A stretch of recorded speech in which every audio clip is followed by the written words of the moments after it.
Vermont Green FC return home in their second consecutive home match at the USL2 level in the Northeast Division, and for the second time this season in 4 games, matching up with Black Rock FC. Brian McLaughlin, Matt Montel back with you.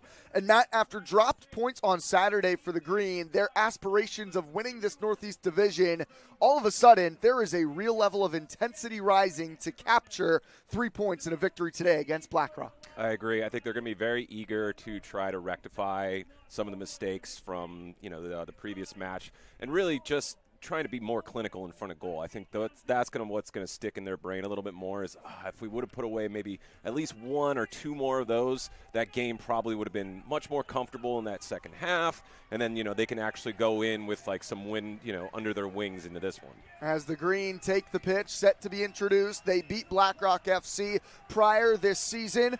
I'm going to step aside. You're about to check out my pregame sit-down with manager and sporting director Adam Fifer. Some rain in the area, cloudy skies overhead with a brisk wind blowing across Virtue Field. The Green and Black Rock getting set to duel. In the meantime, enjoy this sit-down with head coach and sporting director Adam Fifer.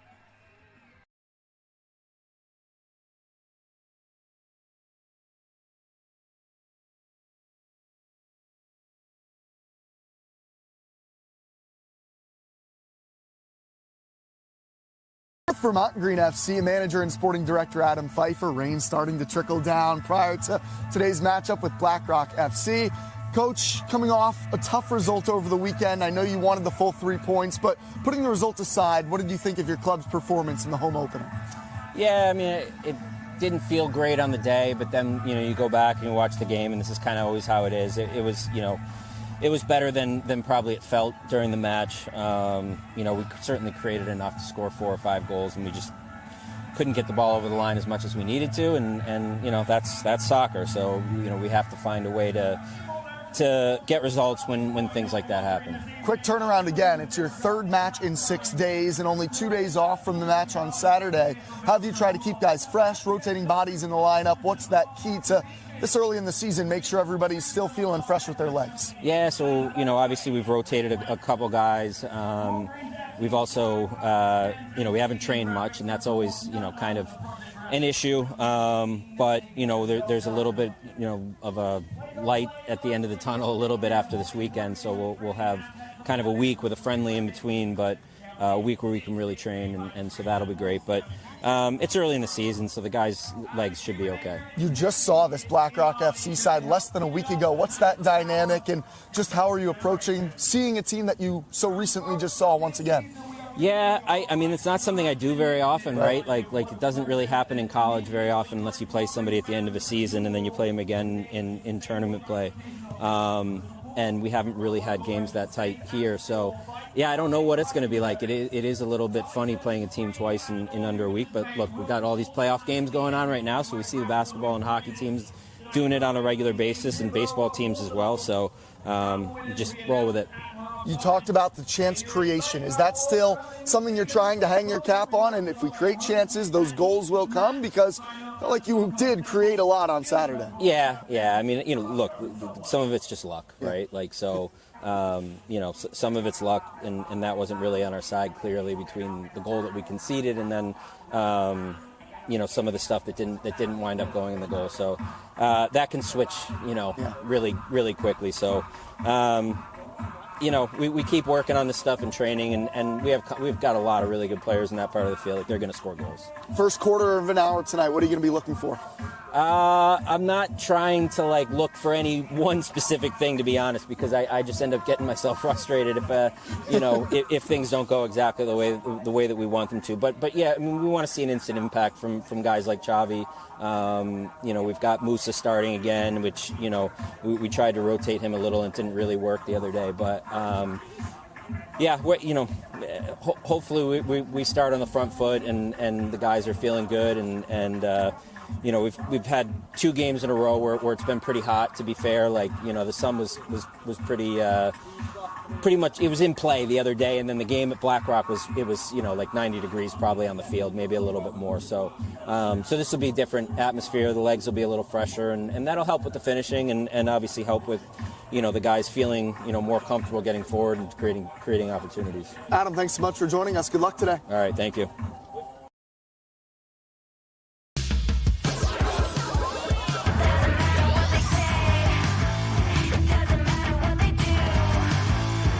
Human nature's ability to contain itself is questionable. Thankfully, nature is powerful enough to save us from ourselves. 7th Generation's bio-based detergent goes deep to help break apart and wash away tough stains. That's the power of 7th Generation. Back at Virtue Field, Brian McLaughlin and Matt Montel getting you set for the Vermont Green FC duel with BlackRock FC. And Matt, I mentioned it off the top. These two sides have already met this year. We talked with Coach Adam Fifer about this. It's a bit odd. For BlackRock, they'll have played 3 matches after tonight, and 2 of them will be against Vermont. For Vermont, it's their 4th match of the season. Twice they'll have played BlackRock FC. Some real familiarity between these two sides, with the Green coming out on top on the road. But it's a different aspect tonight, facing them at home looking for the full 3 points. Yeah, and I think what we were talking about off air was both are going to be kind of like really gunning for this. And I think almost since it's been so short of a period of time since they last played each other, that they're going to have such a fresh memory of like whatever the mistakes are, what worked, what didn't. And so it's just going to add that more intensity to it. We welcome our viewers alongside tonight on WYCI locally, both in Vermont and Northern New York. Of course, welcome to everybody tuning in with us on YouTube or the Vermont Green FC streaming website. So great to have you alongside. Let's go to the starting lineups, and we'll begin with the visitors. BlackRock FC, led by their manager, Jonathan Moody. This is a team that in their inaugural year in the Northeast Division, they won the league, and they've got some people that have been on their squad for a long time. It's an interesting mix of youth and veteran players. Number 4 in the middle, that's a name you might be familiar with, Jethro Didi, the 28-year-old midfielder. He makes this side go. They're led in scoring by Sachiel Ming, the Syracuse commit, the 18-year-old wearing number 7 on the front line with a pair of goals. A typical 4-3-3 setup, but we're going to be curious to see exactly how BlackRock FC line up today. Those are the big names to know. We'll run through the rest of their starting 11 as the game gets underway, but Didi and Ming really make them operate. Now, how about we meet the boys in green? There are some changes, Matt, from the duel on Saturday against Pathfinder, where the Green dropped points. I know we talked with Coach Adam Fifer and talking with people in the club afterward. A result that just wasn't quite good enough, so some changes today. Musa Ndiaye into the starting lineup in the midfield with the Australian Sam Layton. What stands out about this 11 to you? I think, honestly, just the double pivot between Ndiaye and Layton. I think we had mentioned it in the first roughly 25 minutes of the previous match, where it felt like Pacello was a little bit on an island. There was too many times where he had either like 2 players that he needed to mark or at least to pay attention to, and then you started to see Zenge kind of drop in a little bit more to help defensively or recover the ball, and then it started to actually look more like a 4-2-3-1, and I think maybe that's what Adam saw, and he's going to opt for a little bit more insurance. Castro and Zangi continue in the midfield underneath the striker Bazzini. Xavi O'Neal, a 19-year-old attacker from Boston College, makes his first Green appearance, at least in USL 2 play. Xavi actually was a participant in the US Open Cup for Vermont Green FC. Our first look at O'Neal for the Green. He'll operate as the right winger. And you saw a bit of a change at the back. First off, Jaheim Wickham, the Canadian and starting goalkeeper for Syracuse, gets the start in net. He also started against BlackRock FC, so both of his league starts against this BlackRock side. The defensive core is a back 4. Gabe Threadgold shifts from right back to left back, while it is still Reed Fisher and Sjur Drexler as the starters at center back. And making his Vermont Green FC debut on the right side, Lucas Winshower rounding out the 11. Winshower, a 22-year-old right-footed right backer from Florida Gulf Coast University. That's Zach Zenge to get it underway, and Matt coming off a performance where maybe you could argue the Green deserved better than just 1 point. 3 points feels so important to come away with this evening. Yeah, absolutely, and it's such a short season, so every match is almost like a cup match. Like, every single point is so important. You're exactly right. Only 14 league matches. Hard to believe after today that it will be only 10 remaining in the Northeast Division. The Green begin with their back 4. This is Fisher and Drexler starting alongside each other for the second consecutive match. First touches for both Winshower and O'Neal. And a harsh challenge already. Again, two familiar sides. BlackRock picked up 4 yellow cards in the first duel with Vermont Green. And, yeah, that goes back to what we were talking about, just the physicality and just that little bit of that kind of like feisty, or you could call it like nasty nature of BlackRock from, what we had seen in the past couple seasons. This is now starting to almost get like shades of a rivalry, basically a little bit of, not bad blood, but they both really, really want to contend with each other. Down the line from Layton, he's looking for Threadgold, the left back along this near side. BlackRock enter in a tie for 4th in the Northeast Division. They've got the loss to Vermont Green. They tied Albany Rush 2-2 on Saturday. Oh, a rip from distance by O'Neal on the half volley. That was audacious from the youngster. Not a bad attempt at all either. It's going to be interesting to see, how this the Vermont's back line kind of deals with a 4-3-3, because those players like Santana and Ming, they're going to try to work the channels a lot, which can kind of pull that shape apart. And one thing that I wanted to highlight was Fisher's performance. I thought, we had agreed that maybe he was man of the match or it was the goalkeeper for Pathfinder. But what I noticed is how much he communicates. He's so active. He's so involved that I think that's going to be really important when you're starting to see like a little bit of that shape potentially get pulled apart a little bit. First look at the keeper, Christian Herloff. Bray Anderson, the Dutch international, starting in net for the visitors. The 21-year-old has started all 3 matches. Throw in for Winshower along the right-hand flank for the Green. And here's a look at Fisher. I was with you. I thought Fisher, for the Green especially, a man-of-the-match type performance. Drexler, the Norwegian. And Jaheim Wickham, again, started all year for Syracuse. Fisher looking deep. And Bazzini goes to grounds. It wriggles away from O'Neal. Taken away by Noah Liddell, the Yale Bulldog, starter at center back.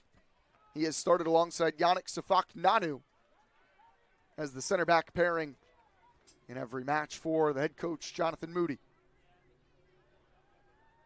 And one thing to watch here, you can see number 7, I believe that is Santana. If we're looking over here, Threadgold is almost basically, if you drew a line down the middle, that if we don't win the ball back quickly, that switch of play becomes very dangerous.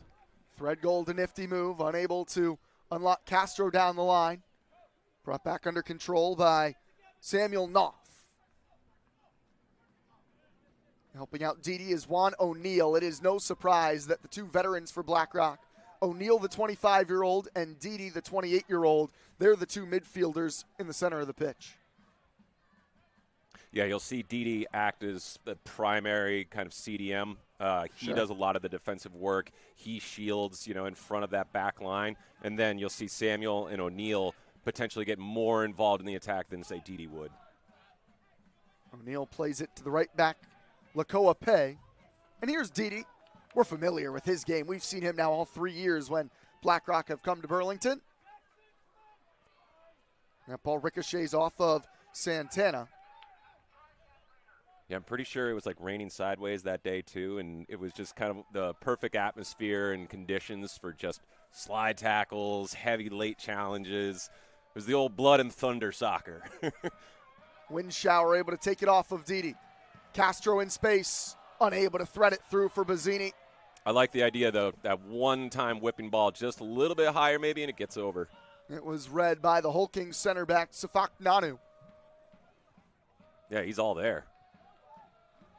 He's a big body, there's no doubt. Big man.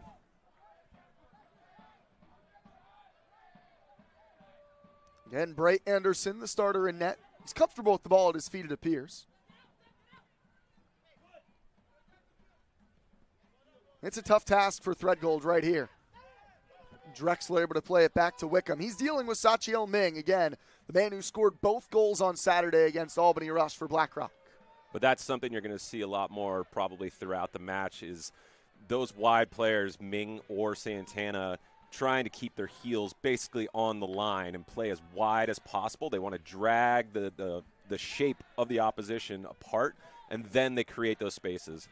Joseph Min is the striker in between those two wingers in the attacking three. That's well worked. Here is Min.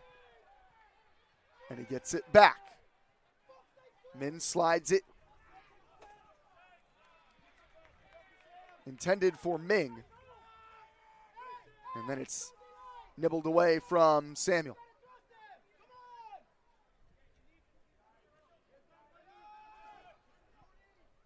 And Juan O'Neill for Didi.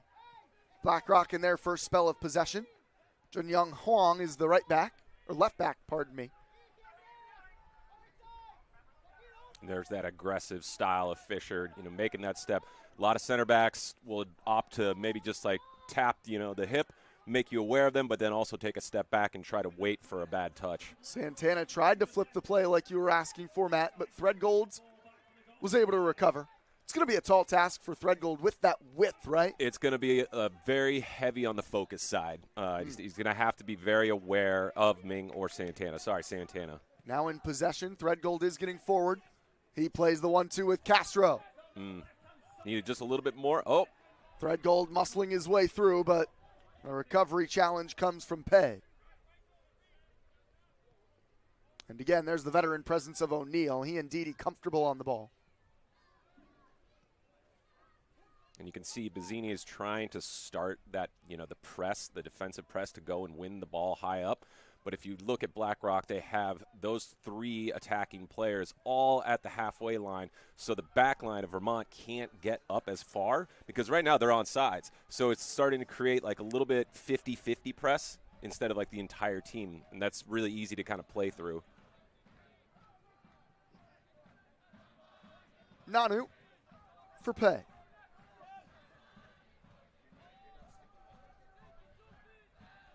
There's Bazzini starting the press. O'Neill trying to pounce. That's Xavi O'Neill on Juan O'Neill. Two O'Neills playing on opposite sides, non-related. And Juan O'Neill able to spring it for Santana. Wind shower there defensively.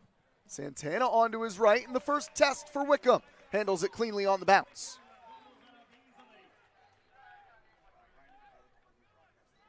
Interested to see what we get out of Jaheim Wickham today, Matt. A veteran at Syracuse. Made a big save late against this same Blackrock FC side that at the time preserved a 1-0 lead for the Green before eventually Yaniv Bazzini found the second goal. Castro on the half turn.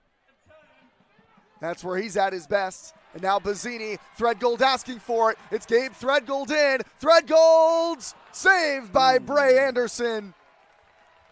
Pretty play through the middle, but Anderson a fine stop.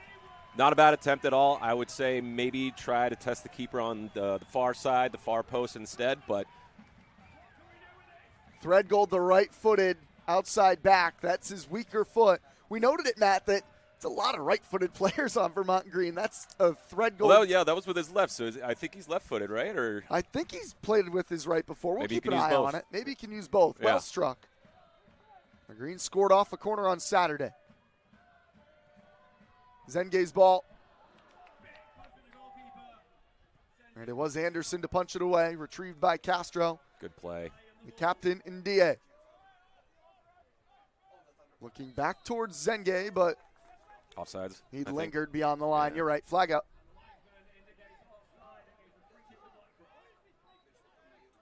Is energy something to monitor today? Third game in 6 days for the Green. Could there be some tired legs out there after it's been quite the sprint to start their season? It could be, but I also think Adam does a really good job of rotating that squad. So there are players here that, didn't kind of like put some miles on their legs, especially on turf. Turf is very unforgiving on your hamstrings, on your ankles, all that. So he's rotating, and I think it'll be okay. And DA, that was classy. He plays 1-2 with Leighton. Plus, fitness science these days is just insane. Different level than when you were a player, huh? I had the little orange corners like that mom would bring a giant bag of for the team. The orange slices was your fitness routine. Exactly. I'm tired. Have a couple more slices, young Matt. We should bring those just for the broadcast, I know. think.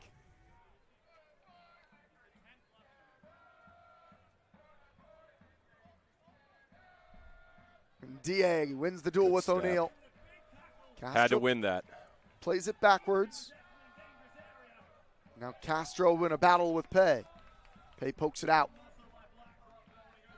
Always fun when Musa and D.A. steps into that midfield, isn't it? He's so versatile, can play center back, but I think he might be at his best in this spot as one of those dual pivots. Well, I think he has a lot of the characteristics of Didi. Like, they're both very physical players. They're not afraid of putting in a hard challenge. Both good decision makers as well. It's not that they're just the hard man. Ming's pass, able to find Joseph Min. Santana down his left. Spreads it out to him. This is Andres Suarez Santana. And he plays back to the left back, Huang. Well, this BlackRock side, they're so young. Outside of Didi and O'Neal, it is a lot of still high school products. A young but talented side, some committed to the likes of Middlebury College, Sachiel Ming. I told you the commit to Syracuse in the fall. Many playing at Northwoods Academy.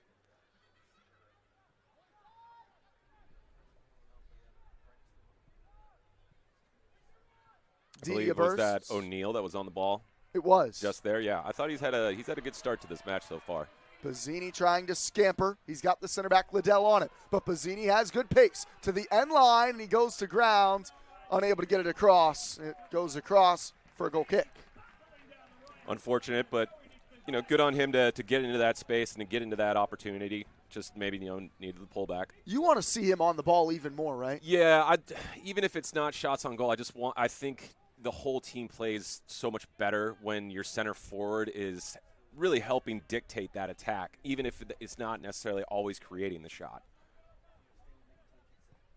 Anderson content to play under pressure. Winshower steps forward and wins the ball. Looking for Xavi O'Neal. But Didi, working along with Huang, wins it back.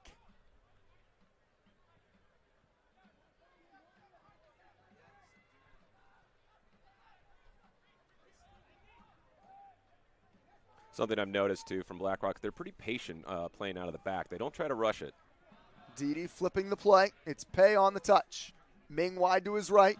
Centers it for Sam Knopf.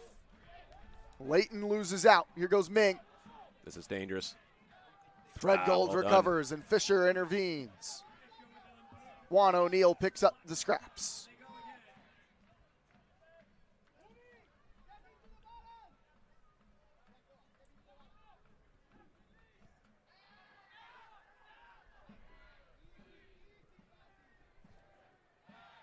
This is Juan O'Neal. He's been at the controls, looking for the run of Joseph Min. But the flag is up. Min offsides. I tell you what, though, if he times that just a little bit better, Ming, that is a very dangerous chance. He was in, and all he was going to do was look that diagonal pass across, and you could already see that looked like, I think Min, was actually making the run in. It was Min lingering behind the defense. Drexler for Threadgold. Bazzini stumbling. Safak Nanu for Anderson. Possession relatively even so far. BlackRock controlling this game quite nicely. Yeah, I'd like to see maybe Zengi get on the ball a little bit now, too, as well. Bazzini's doing a lot of hard work, and he's trying to create something. He's trying to create 1-2s, create those little pockets of space. And I'd like to see now Zengi because I think he's honestly probably one of the most creative players on Vermont.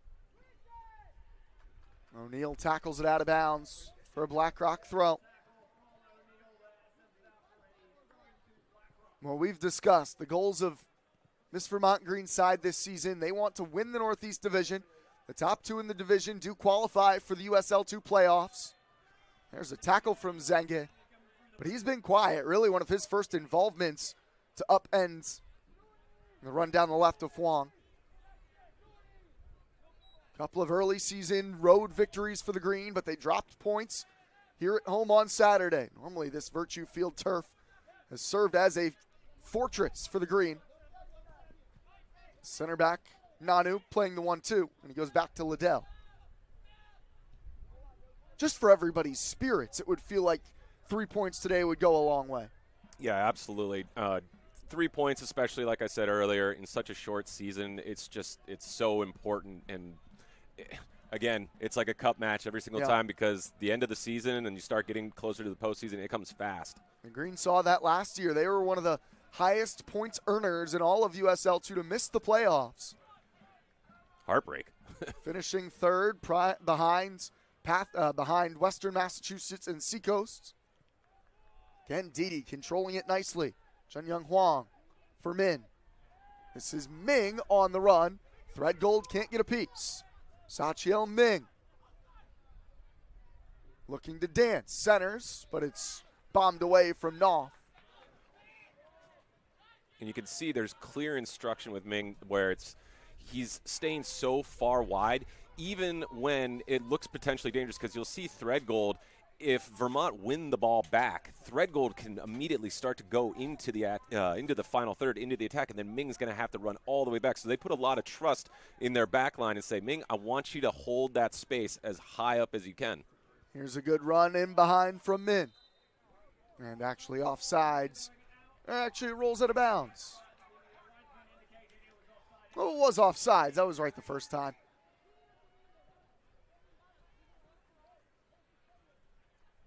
Kind of a cautious start. One shot on goal from Threadgold, saved by Anderson. One soft bouncing shot that was handled by Wickham for Blackrock. Bazzini dancing, trying to stay on his feet. He'll take the free kick and we'll have to back it up. He is dangerous on that half turn. It's good defensive play, though, from Blackrock. Just chip it up, stop the attack as quick as possible, because if Bazzini gets through, then you're starting to look on it like, a 3v3. That's what created the Threadgold chance once Bazzini turned. Yeah. Well, here's Sam Layton to put it back in play. Headed to Syracuse in the fall. The 24-year-old Australian partnering with Ndie in the defensive midfield today. Drexler tries to flip the play. A deflection forces Fisher into action. And it's won back by Blackrock. O'Neal. Samuel. This is Ming. The Syracuse commit will be teammates with Layton with Threadgold. The two of them future teammates this fall matching up down this right-hand side. And, of course, Jaheim Wickham, the only member of the Orange contingent playing today that was actually on Syracuse a year ago. Good step from Winshower. Yeah.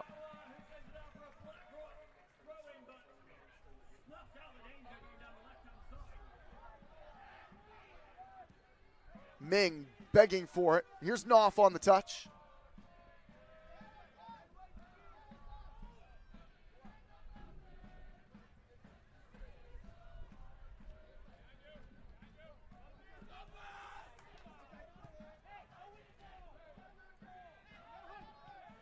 Blackrock just starting to find their groove a little bit with their passing.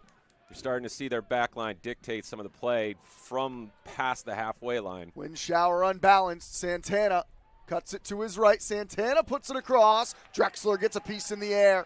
And Castro clears the line. Big header there from Drexler. Really needed, to get on that.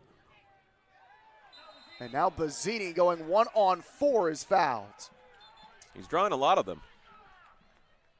That is the center back, Giannis Safak Nanu, the one who dragged him down alongside Didi. And there's Juan O'Neal, just some sportsmanship with Bazzini. They know they fouled him a few times now. Yeah, we've put you on the ground about 3 times now in 5 minutes. Don't anger that man. He can score goals in bunches. Jackson Castro.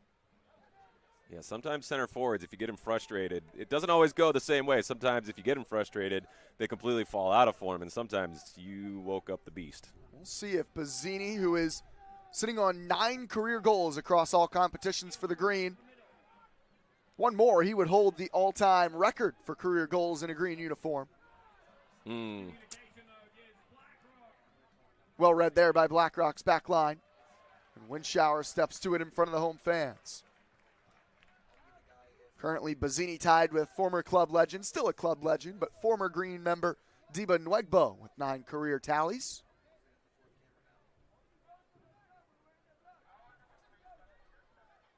He's a legend here. Couple of legends tied at the top. Yeah. Bazzini, who has racked up goals in a hurry. Nwegbo, who had that monstrous debut season in the green. Ashford, of course. He'll always be the captain. yeah. Threadgold does well to win it back, 1-2ing with Leighton. There's Ndie. He is so comfortable dropping deep. Min putting Wickham under pressure. Outlet through Fisher.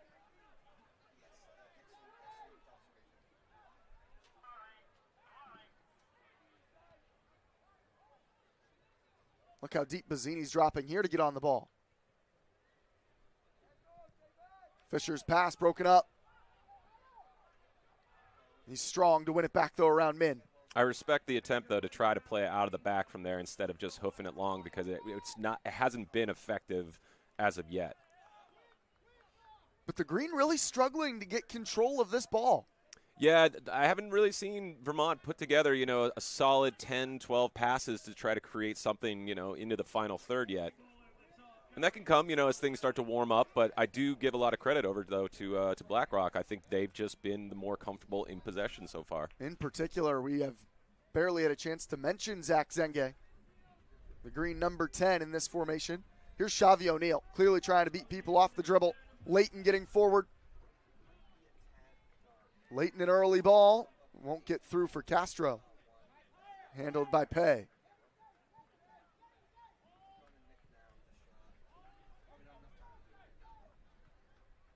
And I do think we'll start to see Zengi kind of drop into a little bit deeper spaces. Maybe you'll see it rotate a little bit with like Leighton. Maybe he makes a run up just to create that space. Zengi comes in, and then he can get on the ball. Because he's the type of player that's going to get frustrated if he's not, constantly touching the ball. Getting a piece of it. Yeah. Oh, big challenge, and DA wins the ball around Didi, and Didi gets it back from Zenge. And there's that fire we were talking about. There's that little bit of rivalry going on. That matchup in DA and Didi, I think, is the one to watch. I was quite surprised that there was no call on that. That was two-footed and stud showing. Musa and DA, a big man, against Didi, the longtime USL2 veteran. Not afraid of a challenge himself. Fisher, this time he will go deep. Bazzini unable to get a touch. And again, he's doing such a good job of that. It's shielding and then turning. It's all about positioning, well, right? Yeah, he knows exactly what he's doing. He's putting a body on him, so then if I'm the center back, my hands are just like, I want to know, is he going to go left? Is he going to go right? And then he knows he could just hold on just a little bit, and then that's when he can, take the dive down or just draw the foul. Bazzini flashing the thumbs up to Reed Fisher on the long ball forward. This would be a deep effort from Zenge, but right in the middle of the fields. Green light. It's a little far out, but now the center backs are joining in the attack for the Green. Can Zenge put something on target?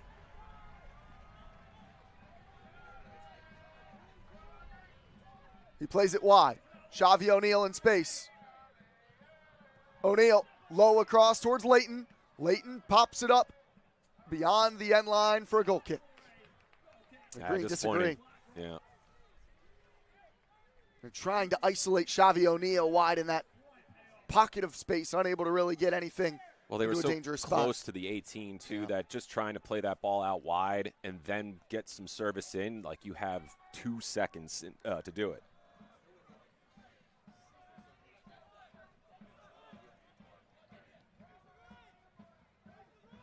Samuel. Didi.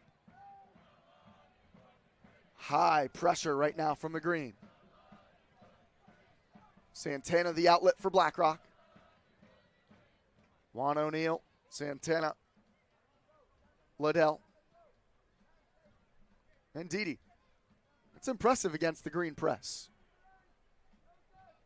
I'm curious to see if Green can start to sniff out those, 10, 15 kind of flat across the middle balls, because you're starting to see, all right, so Threadgold's doing a good job of basically making you go backwards. If, Ming gets the ball, but he can't go forward, can't go in, he has to go backwards. And then from there, your only options are, if you look at it like a triangle, it's like, okay, well, I can either go to my goalkeeper or I can try to find Didi. And I think maybe if Green could start to sniff that out a little bit, just push 5 feet higher up and try to mark a little bit closer to Didi, you might be able to snuff one out. They regain control in the midfield through Layton. This is Drexler. Threadgold has worked his way into a forward position. And he skips away from the initial challenge that came from Ming. But it's touched last by Threadgold.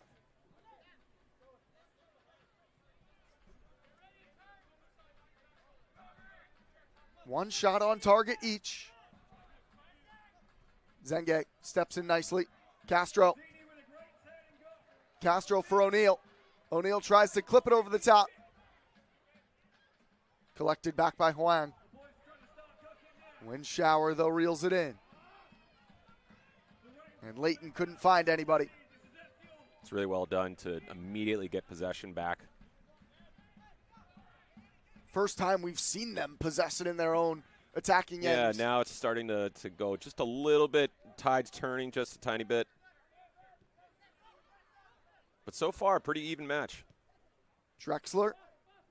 He's got Bazzini. Bazzini continues to pick the ball up. And he gets it back. Can't control it. A rare mistouch from Yaniv Bazzini. Now everyone's got to work with him. Everyone's got to start to work for him. There you go. Make him go long and high. Fisher can win that ball. But DA's header is off the mark. Collected by the center forward Min. Santana back for Huang.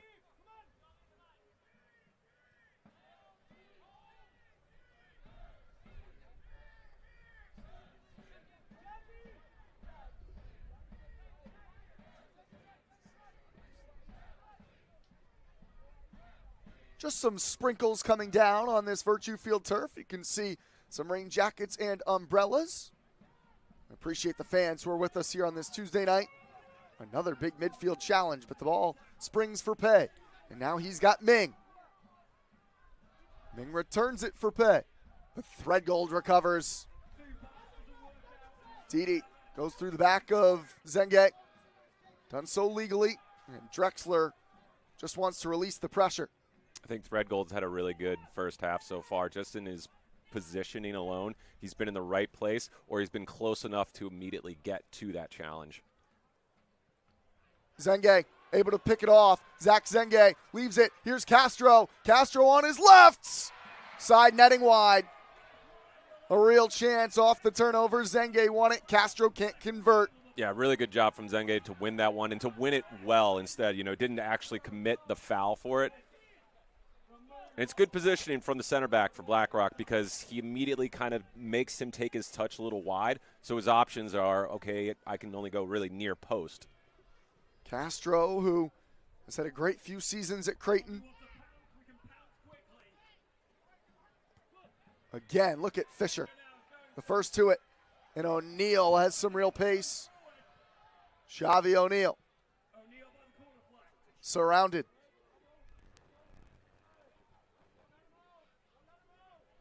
Unable to completely wriggle free, but he wins a throw. It's good defensive work, though, from BlackRock. There's 3 players. He had nowhere to go. I'm excited to see the youngster O'Neal. On a team ends 22, 23, 24 years old. He is certainly the young buck, as the 19-year-old just completed his freshman year at Boston College.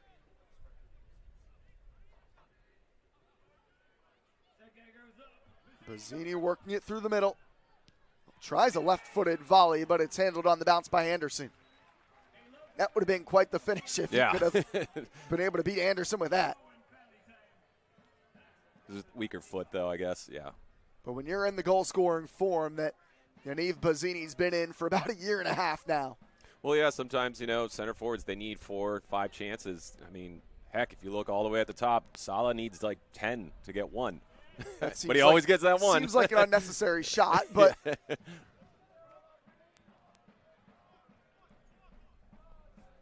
BlackRock continue to try to play out from the back. As we near the completion of the opening 30 minutes, the last 5 or so, it's really the Green turning the screw. How about Gabe Threadgold again? You said it, Matt. I think it's been a fine start. Yeah, he hasn't put a foot wrong yet. Layton's able to pick out Castro. Castro flicks it deep. Bazzini! Oh! What a save! Anderson somehow steals one from Bazzini. Great touch, great shot, but even better save. Strong wrists. Oh, what a touch. Yeah. Pure reaction from Anderson. There's been some excellent goalkeeping from the Green opponents so far at Virtue yeah, I know. Field. Everyone's having a blinder so far. That ball from Castro, though, is delightful. Bazzini didn't panic either. I really like that. Just took it down softly with his chest just to lay it up just perfectly for him to have the shot. They're starting to stack their chances. Zenge's ball very deep, but Fisher's able to win it. And the foul is spotted. Huh. Looked like maybe on Bazzini or Windshower.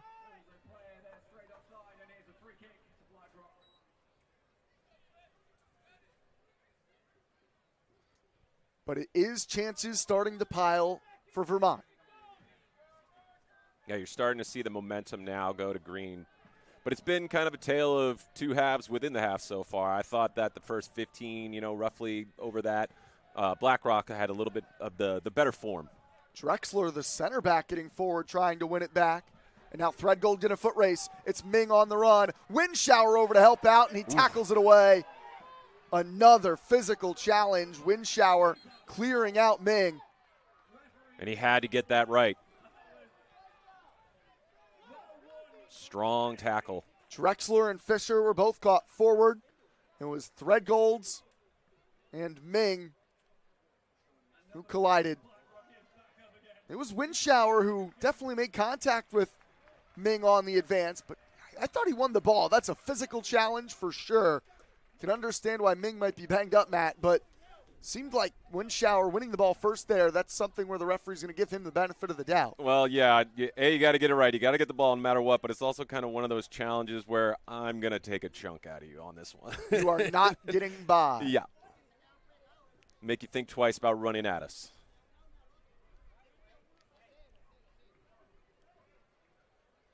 Good news is Sachiel Ming is back on his feet and standing. He does have to come to the sideline momentarily.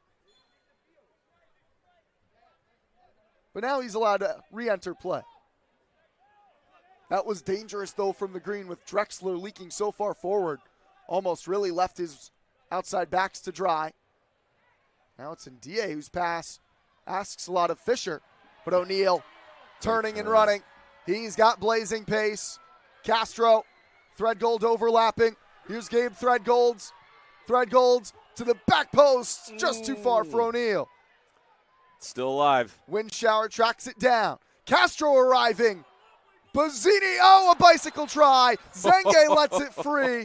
And a whistle, a foul going against Yaniv Bazzini. I'm glad everyone's all right. Was that Liddell that almost took that one straight to the head from Bazzini? But really good quick counterattack. It almost looked like Fisher was just kind of about to lose the ball, but then you see O'Neal take a great turn, switches the field over, and Threadgold could smell it, so he just made that big bombing run. That was brave from Safak Nanu.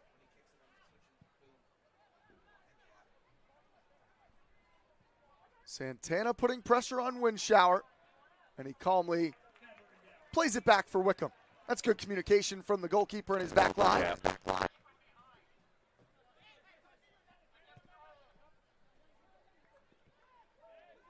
And another strong tackle from Safak Nanu. He's not afraid to throw his body around. Castro and Threadgold working a tight area. And now Zenge is through, but never got a piece of it. Goal kick. There's one of those triangles you love when the Green are able to set those up. Zenge, Castro, working with Threadgold there. Those are the little moments where they're looking to just split the defense, right? Yeah, just to create those, if you're talking about down on the flanks where you're starting to see those quick 1-2, so you'll have, whether it's Castro or O'Neal, they'll check in, and then they always have an option either, to their right or their left or just straight back. And you can play, 1-2 touch very quickly if you have that good shape.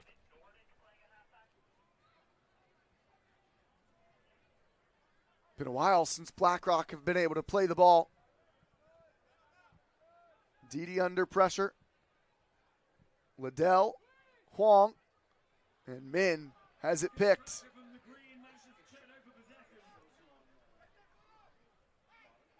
And that's Stuart Drexler. His first name is SJUR. He says his friends just call him SJ. Like we were saying before, I like Drexler. He's a big body. Because I just remember the player when I was growing up. And it's a good soccer name. And DA again battling with Didi. Quickly becoming familiar. The two captains Yeah. as well, Matt. Oh, yeah. They both have to fight the hardest, you know?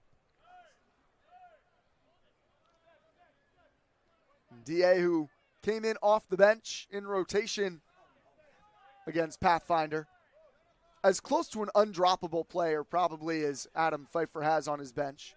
Well, if I remember correctly, who was Pacella's partner primarily in the beginning of last Rodrigo season? Ferreira was Ferreira, often that's his right. partner. And so we didn't actually see NDA. I think NDA played in He the was defense a center little back bit. Yeah, often. center back. But then we hadn't seen him go into the midfield. And I remember you and I saying, it was like, he's got the characteristics of like a good center defensive midfielder. And then once he kind of got in there, we almost never saw him go back to center back. Another corner for the Green earned by Bazzini. Zenge plays it short, and DA from deep, and it's handled by Anderson. Put one on target. I was almost begging for a touch across the mouth of goal.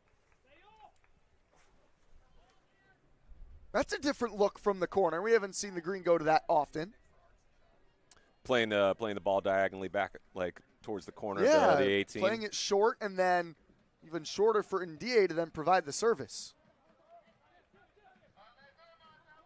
Zenge. Takes a long time, you know, a lot of training to get really good at those, like, you know, special set pieces, you know, to work on those. You don't have hours to go over those, but it does seem like this is actually something that they do spend time on it. But most of the time you'll just see somebody just puts it in on the mixer, you know, whip it in as hard as you can. It came, and it bore so much fruit in the U.S. Open Cup. Right. That was really how they Just were able caught to you off find their guard. goals. Yeah. Castro trying to muscle through, but it finds the hands of Anderson.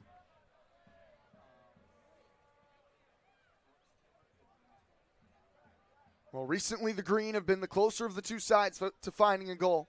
Still early in this summer season, but every match matters, and these two meeting for the second time in 6 days. Very familiar. Drexler the important step. And DA spring the attack. Zenge didn't like what he saw, so he sets with Fisher.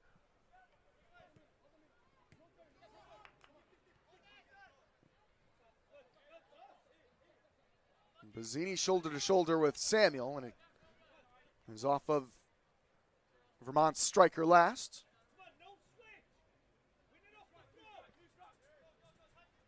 You can hear the Vermont Green staff, the BlackRock staff saying no switch, keep it on the floor.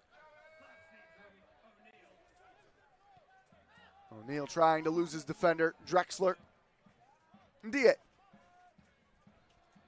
Winshower, haven't seen much of him on the ball. The 22-year-old from Florida Gulf Coast, 28 career starts at FGCU.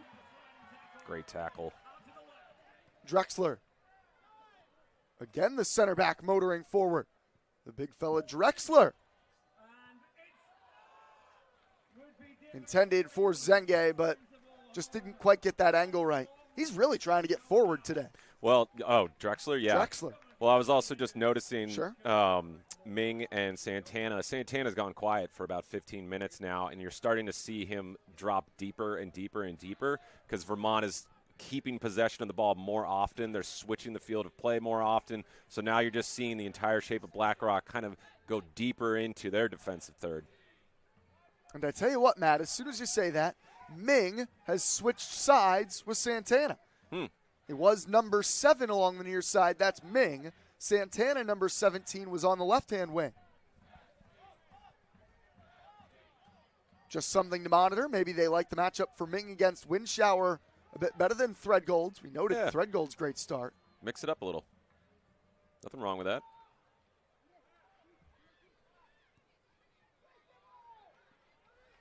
O'Neal does well. Lassos it in.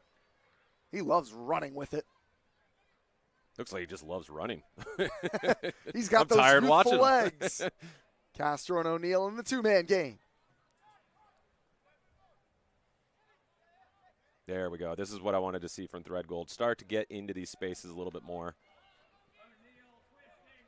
O'Neal unable to get on the end of Castro's ball, and a goal kick in the end.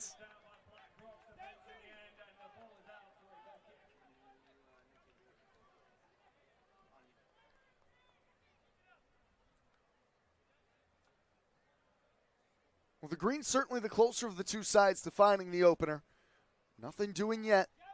Yeah, a couple good chances. Definitely, stinging the palms of the goalkeeper, and he did have to make, a world-class save there. The from save on Bazzini. Bazzini. But even with maybe those 3 shots that I can count from the first half, it hasn't necessarily been a really, really threatening, dominant, performance from Green. I think it's just been a little bit more of an edge, and they're winning the ball more often. And D.A. Castro, but he and Zenge aren't on the same page. Just when the Green had picked it up in a dangerous area, they return it to Blackrock. Good press from Castro.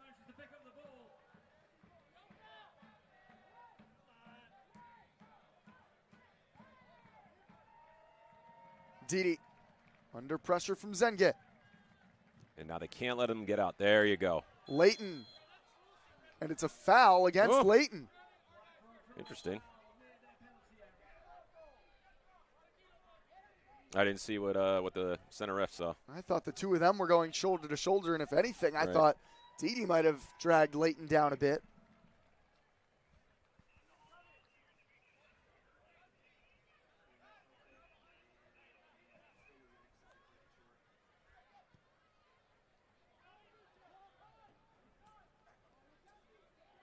Well handled wind shower. Leighton, Castro. Hustling away from Ming. And Bazzini on the ground, Threadgold. That time it was the Vermont Green bench urging them to keep it. Yeah, looking at the time now, I think that they're okay potentially with making sure that they at least just keep possession and don't get, caught on the break by Blackrock. Wind Get shower. a dagger of, a goal against the run of play. The last 20 minutes or so of, from what I can tell, or how it feels watching, belongs to Vermont.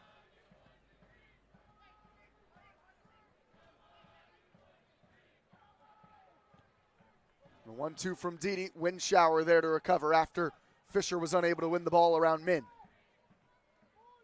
First time we've seen Jaheim Wickham in a while. That lets you know that the field has been a bit tilted. A look at the space and respect they give O'Neal. He has not had to really do anything so far. Zenge's made a nice run. Bazzini streaking in the middle. He's got Castro on the back post. Still Zenge. Now he feeds Castro.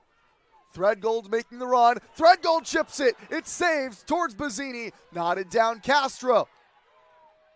Another good stop from Anderson, almost flicked by Threadgold.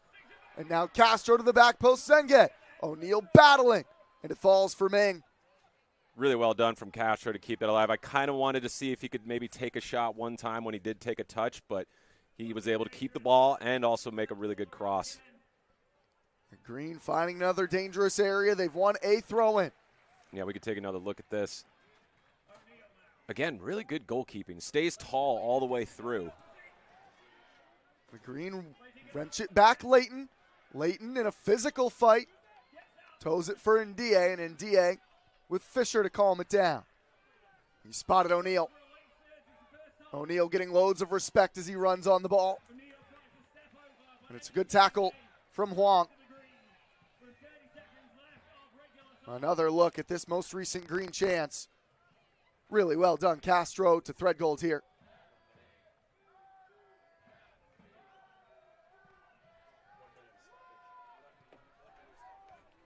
Hearing word that stoppage time will be 1 minute.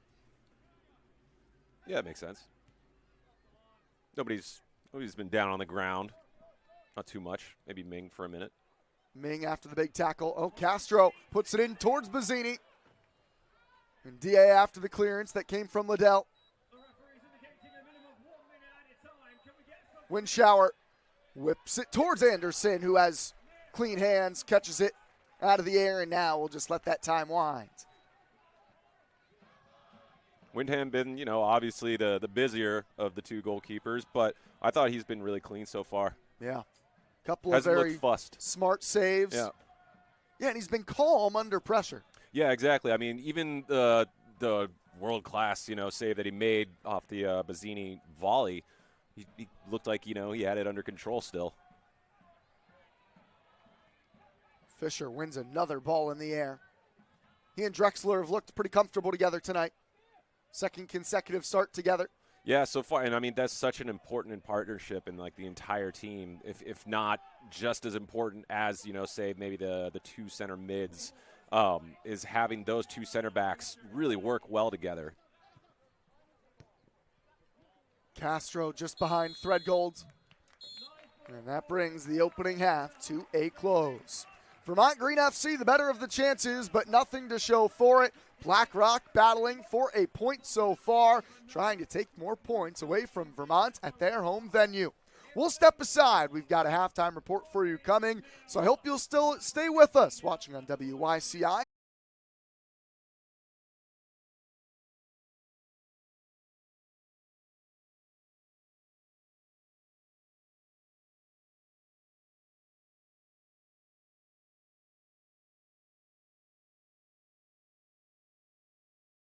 I brought the sauce. Who made the sauce? I made the sauce. What's in the sauce? I am the sauce. Who brought the sauce? I brought the sauce. Who made the sauce? I got the sauce. What's in the sauce? Human nature is a master at making a big mess. Thankfully, nature is powerful enough to save us from ourselves. Seventh generation Safer Choice certified dish formula helps remove stuck-on food with one unstoppable pack. That's the power of seventh generation.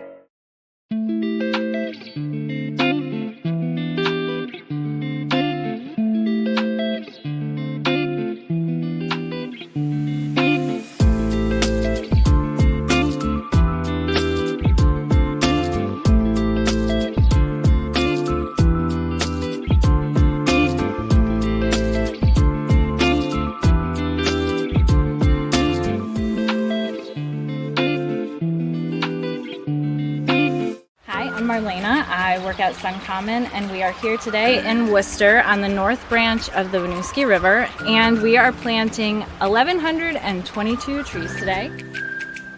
The pandemic has left us spending less time together, and so this is really a good opportunity to connect with old colleagues and meet new people as well. And one of the reasons we're planting trees is because it does sequester carbon. It is about climate action, and so this is just another way that we get to do that work. Trees are really, really important wildlife habitat in river areas. So this is what we call a riparian forest buffer is what we're creating today. In addition to all the wildlife habitats, this is a really good water quality project to slow down water and let some sediment drop out before it gets to the river. I know that planting this one tree might not do a lot, but when all of us work together, we just planted a whole forest, basically. It's really, really, really cool. This is the first adaptive friendly trail network that's being built from design to execution. Suncommon volunteers are here tonight, as well as some new volunteers from all around.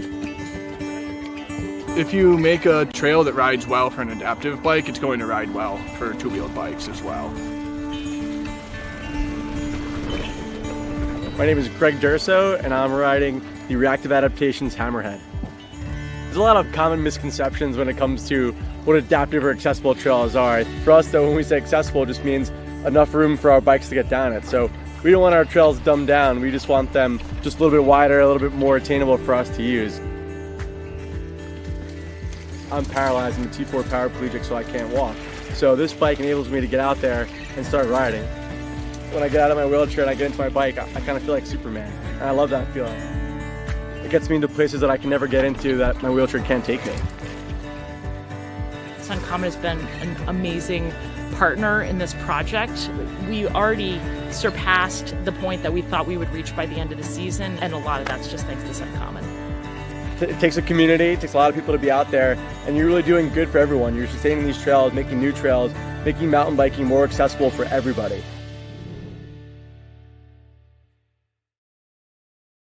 The goal here is net zero, so all of the energy consumed here I want to come from the roof, and I chose SunCommon very specifically. This is just a smarter way to buy energy.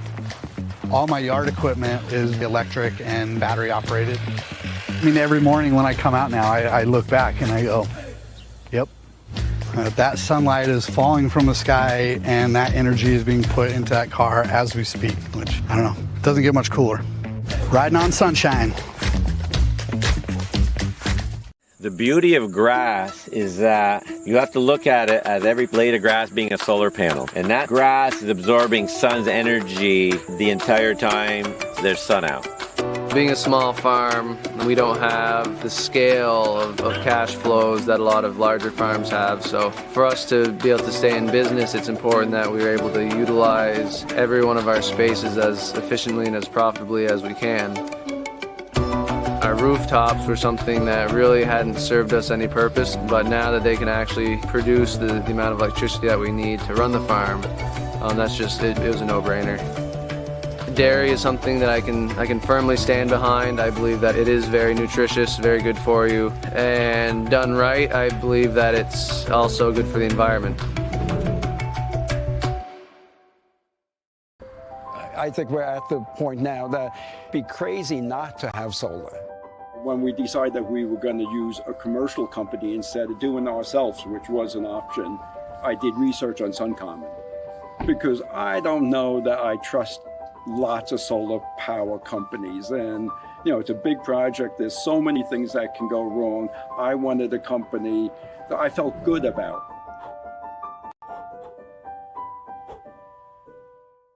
We're filming.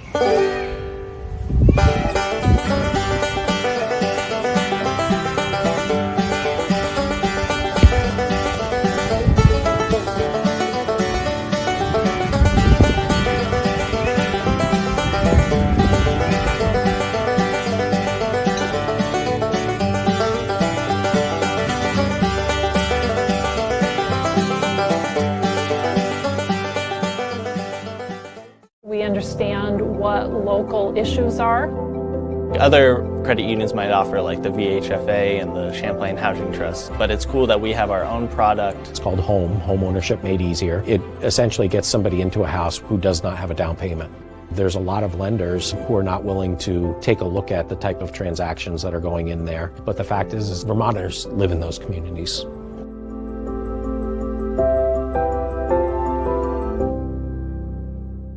Every second, Vermonters spend $20 with Amazon. That's $20 going to someone you don't know and will never meet. You are just an order number to Amazon. $20 every second. That means every minute, Vermonters are spending $1,100 with Amazon.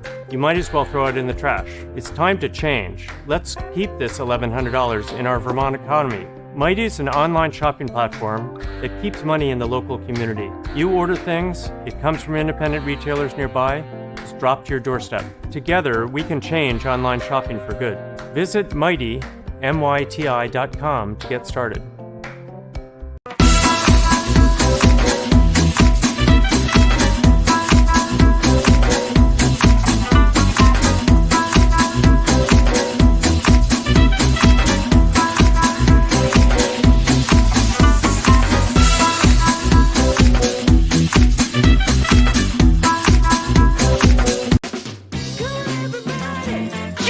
Progress by doing the things you love. If you can farm, fight food deserts.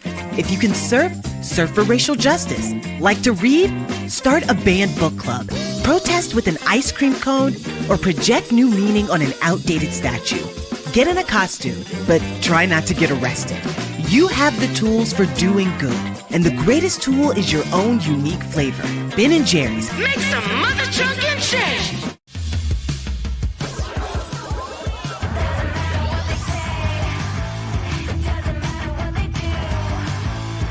Human nature's ability to contain itself is questionable. Thankfully, nature is powerful enough to save us from ourselves. Seventh Generation's bio-based detergent goes deep to help break apart and wash away tough stains. That's the power of Seventh Generation.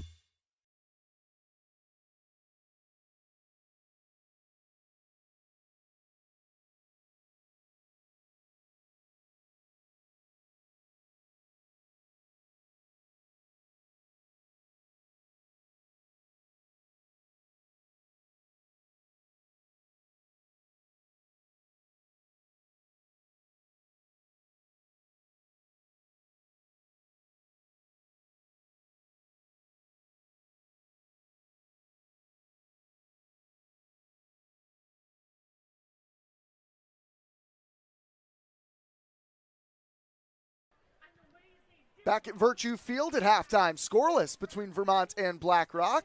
Brian and Matt breaking down a first half that, Matt, I felt at times lacked some zip, and then in other moments, Vermont really were able to turn that screw, as we like to say, and were able to generate some chances, but still scoreless at the break, unable to find that breakthrough at this point. Yeah, I think it was kind of a tale of two halves. There was the first 20 minutes roughly, I think Black Rock had a better possession. I thought they were starting to get into more dangerous areas. You started to see them use a lot of that width with like Ming or Santana. Santana was constantly, threatening towards Winshire over on that side of the field for it. And then it kind of shifted and Vermont grew into it. And then you started to see Black Rock take a step back further into their defensive half. And then you started to see that, more chances started to get created for Green. You can see the stats. 7 shots on goal to 1, 8 shots total to 1. And the one shot put on Jaheim Wickham was a soft bouncer. Fair to say in a lot of ways Vermont Green the better side of the two in that half. But is it also fair after what we saw against Pathfinder where the Green were unable to put the game away, there are going to be some Green fans really on edge right now? Yeah, and I would say, when I was talking to you earlier, is my only critique maybe of a couple of the shots. I think Threadgold had one. I think Castro had one where, and I do give a lot of credit to Black Rock's center backs or their defenders rushing so that you'd had to kind of rush your shot. But I would have said, maybe try to take that shot across to the far post because you're forcing the goalkeeper to either A, he's got to have really strong hands and catch it, or he's got to make sure that he keeps it deflected and keeps it running far. So those are Matt's halftime thoughts. Let's look at a couple of those chances where Christian Herloff, Bray Anderson, the goalkeeper for Black Rock, really was shining at his best because without him, Vermont Green would have taken the lead. Right. And they had a couple of really clear-cut looks. The first, Yaniv Bazzini. Yeah, and I mean, this is just a point blank, but I love, this is something I've noticed from the goalkeeper, Anderson, is that he actually stays on his feet pretty late. Some goalkeepers will just go down way too quickly, and it becomes a lot easier to finish. That's an outstanding save, robbing the star Green goal scorer of what would have been the opener. And then later in the half, a pretty passing sequence. You mentioned Castro and Threadgold. Felt like a lot of Vermont's buildups were down this left-hand side. They combine, and it's another great stop from Anderson. Yeah, oddly enough, I think Threadgold was probably some of the most, attacking, potent threat that Vermont had within that first half. And then it's just Anderson making these saves. Is it somewhat, you mentioned it a little bit, of you want to see some of these go across the face of goal. Is it just a matter of time before one of these drops for Vermont? Feels like it's been about 2 full halves of soccer now where the Green are generating chances, but they haven't been able to find the back of the net. I think maybe a little bit more quality on the crosses. Some of the crosses have been a little too long or too strong. I think you can dial that down a little bit. I think that would be helpful. I think, yes, try shooting maybe across the goal because if it gets a bad deflection, you've already got players like Bazzini or anybody from the weak side running in onto it, then I think you'll start, creating better chances. So I have to ask you before we take a quick timeout, there are attacking options available on the bench for Adam Fifer. We saw Bawa. We saw Zambrano the last time out. Gatto is another potential option. Anything that you could see him changing at the half? I think I could definitely see Bawa coming in. I think Bawa, from watching him last match, is he's got a ton of pace on him. He's very direct. He's not afraid to take players on. I think that maybe is just a little piece that's missing. Outside of that, Zambrano as well. I think that was another good option for it. And we've seen that Adam is not afraid to make changes, at halftime. He doesn't even necessarily wait till the 65th minute or something. I think you could have just ended it on Adam is not afraid. His Vermont Green FC side. Scoreless at the break with BlackRock FC. 3 vital points still up for grabs. We're going to take a quick 30-second break. When we return, more of our thoughts leading into the second of 45 minutes. You're watching Vermont Green FC Soccer. Stick right with us.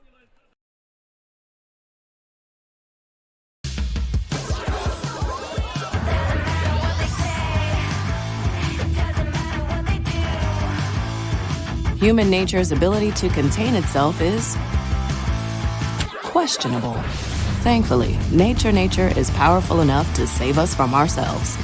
7th Generation's bio-based detergent goes deep to help break apart and wash away tough stains. That's the power of 7th Generation.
Who will have the go-ahead goal, or will it stay scoreless? BlackRock FC and Vermont FC deadlocked on the scoreboard as of now, sharing the points. We know these points are so vital. Matt and I have discussed it at length today. I feel like we haven't talked about the table all that often early in these seasons, but really after last year's kind of sour end, Matt, when they missed the playoffs, there is a real level of just scrutiny that this side have faced early on this season that maybe they haven't in the first 2 years. Yeah, and I feel like that's a little harsh because, like you said, it was the highest points tally, but still wasn't able to. And that's, some of that is a little bit out of your control. Like, I understand that some of those draws that they had, if you could have just maybe turned that into a 2-1 win, maybe put away one more of those chances. Okay, yeah, that's the difference maker for it. But, still, if you're getting the highest points tally and it's just unlucky enough, I wouldn't say necessarily that's a bad season or anything. And I don't think that it warrants a high level of scrutiny. I think it just shows that, okay, you've reached this level. Let's turn it up 5%. Let's turn it up 10%. Under the lights tonight with some rainy conditions. Currently no precipitation falling. BlackRock FC at this point holding strong against Vermont. This is a BlackRock side that were 8th in the league last year, collecting only 13 points. They are currently in a 5-way tie for 4th. There are 5 different teams that have gotten 1 point early in the season, so this Northeast Division looking like there's kind of a top 3, and then that next group all fighting. This would be a big result for the visitors if they're able to hold on to a point. I think this is a better-looking BlackRock team, obviously, based on, what last season and then how it's going this season so far. But I do think that they've played, very well, at least in the first half, and especially within those first 20 minutes. I think they just went a little bit into their shell once Vermont got a little too warmed up and started getting more possession. So I think it's going to be another fight this second half, though. No changes as we begin half number 2. That's O'Neal checking back defensively. Didi steps onto it and claims for BlackRock. Castro helping out, but Threadgold unable to lasso it in. Back for Didi. Options wide right, chooses in the right back. Here's Pei. Nanu over to Liddell.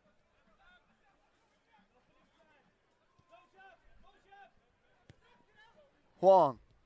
Fisher, the tackle. And there weren't any changes for BlackRock that we're aware of. Not that I've spotted yet, Okay. and none that have been communicated to us. Castro unable to nip it from O'Neal, but Threadgold wins it in DA. Really good step from Threadgold. And DA's pass. Building up a head of steam there. I didn't know he had those legs. Threadgold bursting. Yeah. DA helping him out defensively. He's got Xiaoxiu Ming to deal with. And now Min. Drexler recovering. And an important touch from Fisher, knocking it away from Samuel. Yep, good positioning. I've been even more impressed by that center back duo today than I was on Saturday. It's felt like Fisher and Drexler have grown nicely together. Yeah, I mean, we've criticized, that maybe we need to put one or two more chances away. But outside of that, if we're going to highlight some of the good form and the good things especially is I think this center back partnership is really strong. Wickham has looked sharp in net, although he's only been tested once. Handled himself when asked to. Yeah, I'm sure he's not asking to be tested too often, but I think maybe he'll take one. He'll take a save yeah. every now and yeah. then. He made a massive save in that previous meeting with BlackRock. Again, these two teams met just 6 days ago. That down in New London, New Hampshire. A day in which Zach Zenge scored his second goal of the young season. Yaniv Bazzini added his first of the year. Nothing doing on the ball forward from BlackRock. Threadgold's the willing retriever.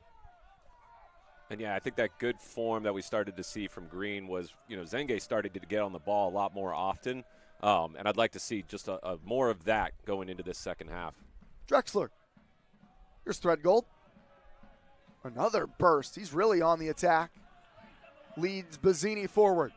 Recovering is Lakoa Pei. Bazzini, a nice little move. And a foul called. And the first booking. That's Ming who brought him down. His second yellow card of the young season. That is the 7th yellow card issued to a BlackRock player across 3 games. Huh. Ming's picked up 2 of them. Well, I think also just Bazzini's doing a really good job of basically changing his pace while he's dribbling the ball. You'll see him first burst with speed. Then he'll get 2 players onto him, slow down a little bit, and then somebody will make in the challenge. A set piece chance for the Green.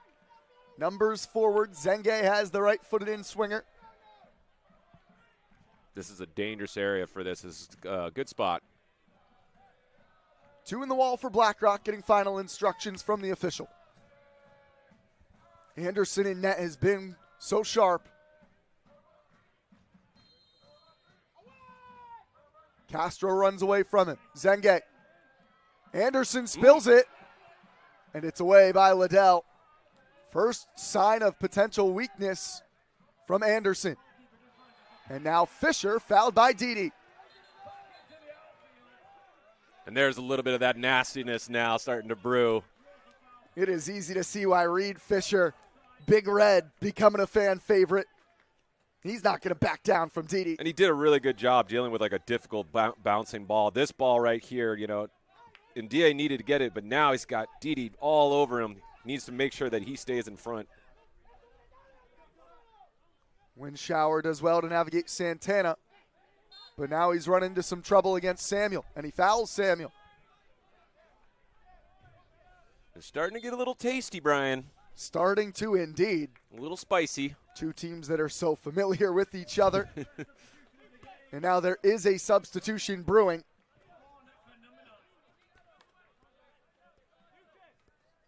Samuel, the one who exits in favor of Jordan Schollenberger, the Vermont native, 18-year-old. Schollenberger had started the previous 2 matches for BlackRock. Great tackle by Layton.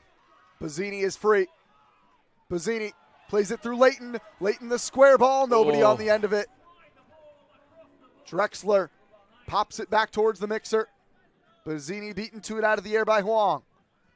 Juan O'Neal. Santana.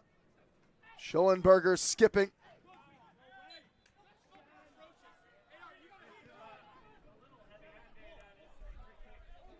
Free kick for Juan O'Neal. I think you might have been able to hear what Reed Fisher thought of the whistle. Well, you're right, Matt. There is some taste to this one all of a sudden.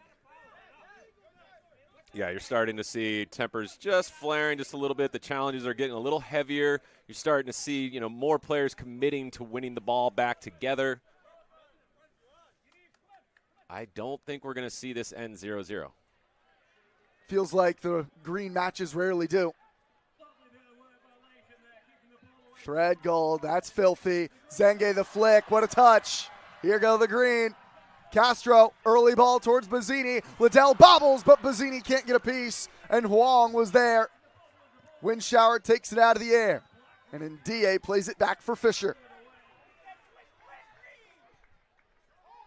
And every single challenge, you're just seeing it's 100% commitment. Nobody's going half in. Two sides that are desperately battling for points. This is going to be a fun finish. Yeah, I wish I was a fly on the wall at the halftime talks because I got a feeling maybe a chair was thrown or voices were raised. Windshower, has he freed O'Neal? Flag is down. O'Neal crosses. Zenge's there. Zenge! Oh! The greener in front. It's Zach Zenge. O'Neal, the creator. Zenge's got his third of the year.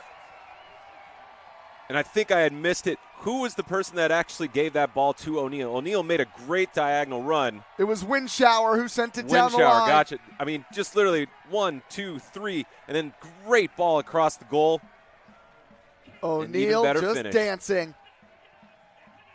Initially a great stop by Anderson, but Zenge would not be denied.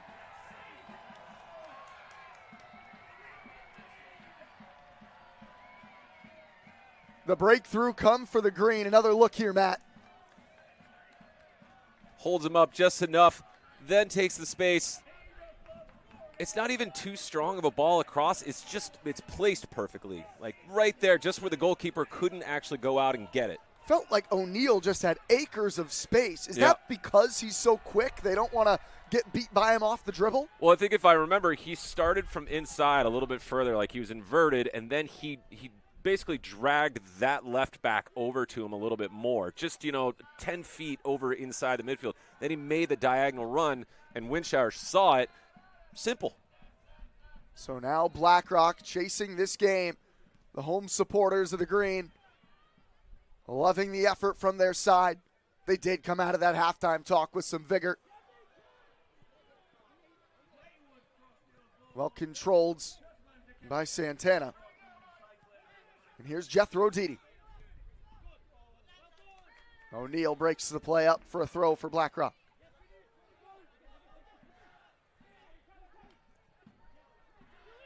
Bazzini unable to pick it from Didi. Heavy touch. Leighton called for the foul. And he's been booked. Zenge doesn't like it. Leighton is put in the book.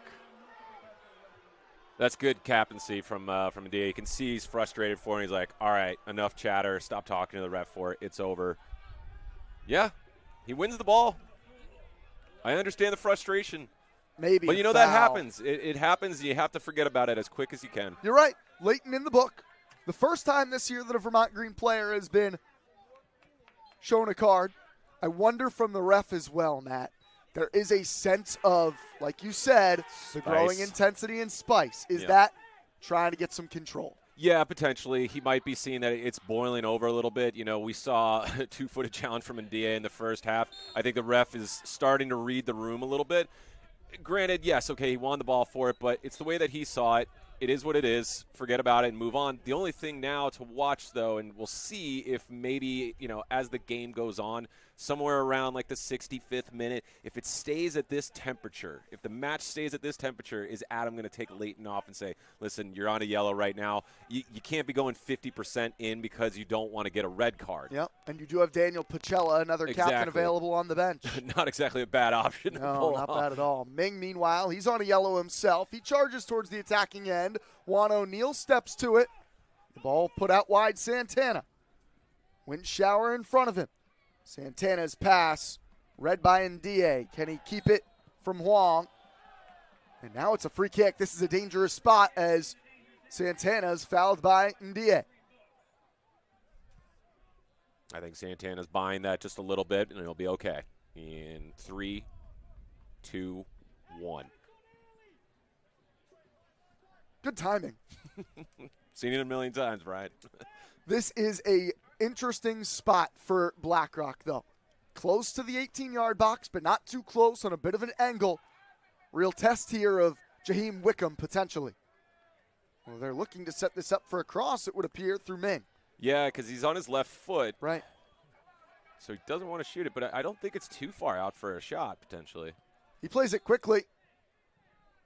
Zenge was there to head it out of play, but the referee was unhappy with the quick restart, trying to catch the green napping. He'll be happy for the restart because I personally didn't like the technique of that cross. I would have that, in curling with a lot more pace on it instead of just chopping under it. I'm surprised the right footer isn't standing over this and looking to test the goalie. You could have that, in swinging ball. You could try to go for that, top bins on the far post from there, but also you're putting it in a dangerous area where everyone can crash onto the box. 4 in the wall. Again, the youngster Ming, his future teammate at Syracuse, Wickham in goal. Ming to the near post. Oh, he catches the bar. I like the mix-up, Did the show that he was going to cross the first time, and then second time he's like, well, he's probably not expecting this. He sees the goalkeeper's taking that space a little. Wickham is planted. Oh yeah, see, he sees Wickham over far on towards the far post. That was not a bad effort. No, I respect the effort. Ming, who has scored both goals on the season for BlackRock. Huang nods it back, and Nanu out of trouble.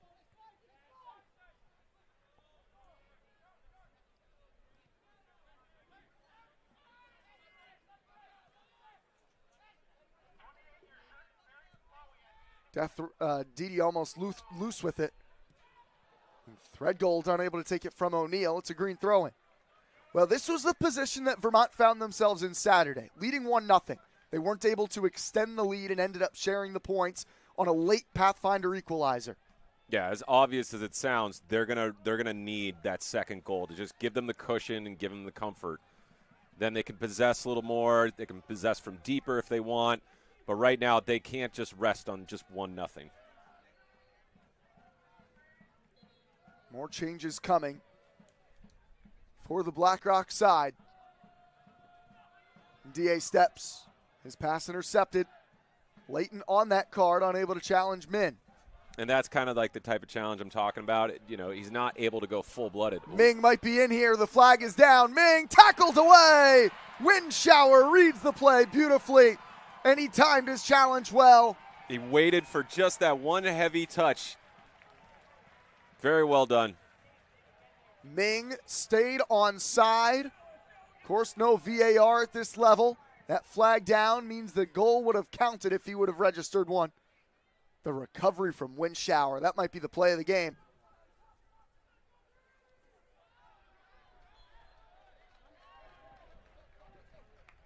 It's a green throw-in along the far side.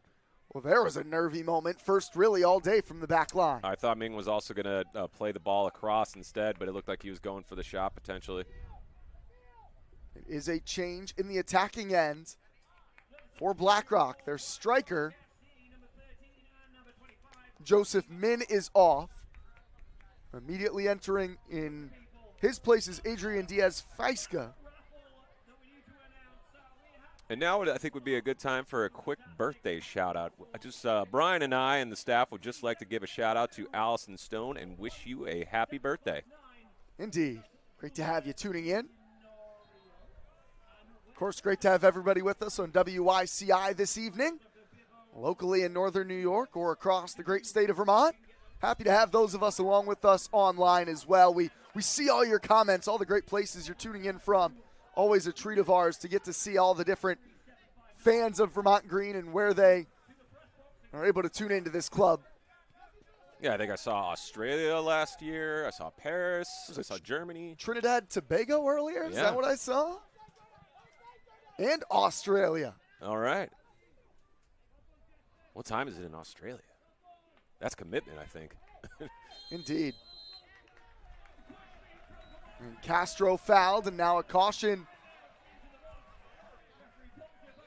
has shown the way of Diaz. Okay. 10:30 in the morning. Oh, that's fine. All right. Coffee hour. Third cup of coffee hour.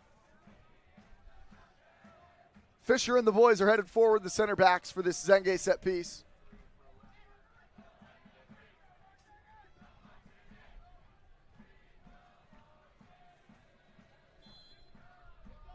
What can Zenge come up with? He chops one actually on goal, and Anderson loses it. Grabs it on the bounce. It was Fisher who stuck his nose in. That was a floating ball that almost gave Anderson some issues. Yeah, for somebody who's looked so assured and comfortable all match, just a little nervous on that one. Didi battling with Ndie. No whistle given. Zenge is shielded out by Didi. Oh, boy. Yep.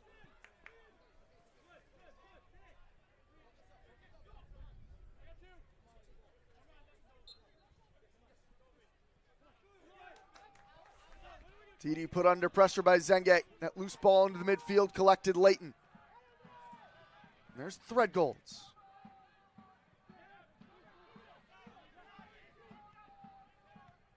Leighton one touch. Wind shower. He's got O'Neal. Bazzini the runner. Back for wind shower. Unfortunate. Just a little bit of miscommunication there.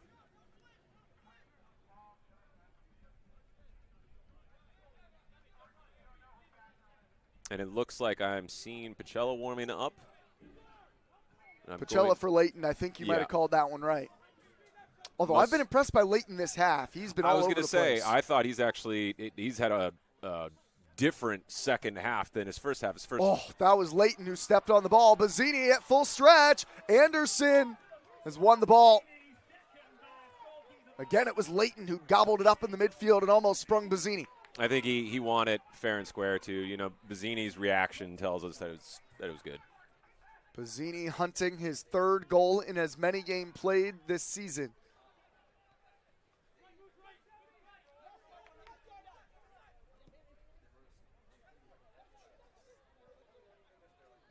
Ming putting Drexler under pressure. He handled that one well.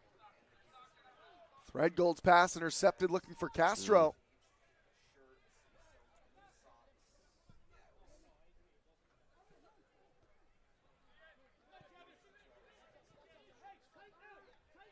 You're starting to see BlackRock go long a little more often, and I'm curious if that's because of kind of the first part of this second half where the middle of the field, Vermont were doing, and still are, doing a great job of making those challenges and winning the ball quickly. And then it turns into these dangerous quick transitions. Gabe Threadgold, that was class.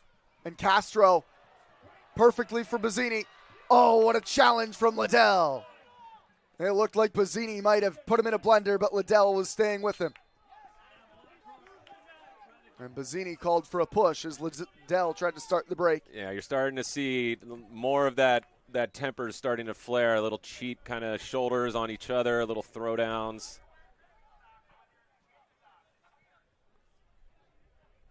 There is some emotion. As it stands, the Green, they'll have the game in hand over Western Massachusetts, but they would move clear of them at the top of the table with a victory. The only Northeast Divisional game in action tonight. Seacoast United and Western Mass both have games later in the week. I was going to say Seacoast, or was it Seacoast, Western Mass that has played the most matches so far? Western Mass and Vermont Green have played 3 each. Okay. 9 points for the Pioneers through 3. Vermont Green sitting second in 7. Both Seacoast and Western Mass yet to drop points. And those are going to be difficult matches. Yeah. Obvious, but Seacoast is a really, really good program. They have a really, really good academy. They're personally, I think, the strongest in the division. They were the division champs a year ago. Zenge. Xavi O'Neal. Try to 1-2 it with wind shower. Corner earns. The 4th for the Green upcoming. We're seeing a lot more involvement in the attack from Windshower in this second half. He started to get a little bit more involved towards the end of the first half, but now you're starting to see him in a lot more advanced spaces. Castro headed to take the corner.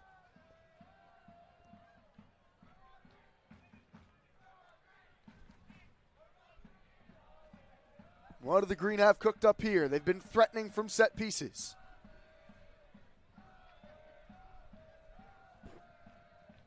Castro's ball is deep. Drexler across. It's brought down towards Layton. Oh. That ball was just dangling on the edge of the 6. Everyone had their back to goal. Drexler tried to recycle it into the area. Schollenberger collects. Liddell gets it under control.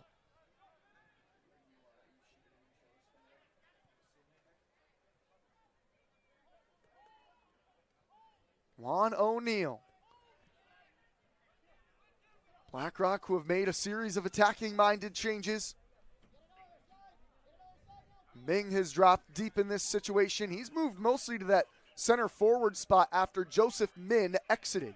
Yeah, he started from the right, then he moved a little bit to the left. I believe Santana was taken off, or that was just they had rotated from there. And now you're starting to see him, like you said, just playing as a center forward. So he's lightning quick. They're experimenting. They're trying to see.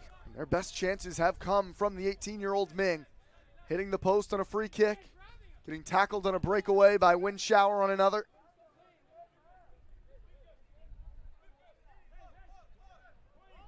Winshire knows what he's doing there, because it's a technical foul technically, but it's not really ever going to get a card, and it's just going to annoy the other players so much that they're going to lash out.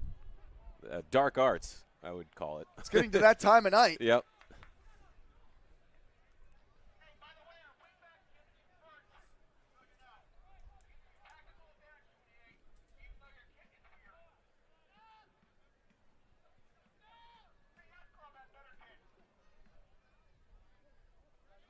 The tempo has slowed a touch. BlackRock in control, chasing the game. Nanu put under pressure, turns it over. Zenge almost freed up Castro, but now Schollenberger. Forced backwards. Oh, what a challenge that was. Zenge got crunched. Advantages played. O'Neal dancing. Xavi O'Neal on the slalom. Zenge still down behind the play. Zach Zenge just got walloped. And now Ming jumping around Reed Fisher. I got a feeling Fisher's about to make one himself. Oh, look at him yelling with Ming. Oh, boy. Now the two of them need to be careful. Reed Fisher fiery. Ming not backing down. And you can see Adam on the sideline. He's been booked. Livid. Adam Fifer has lost his hat.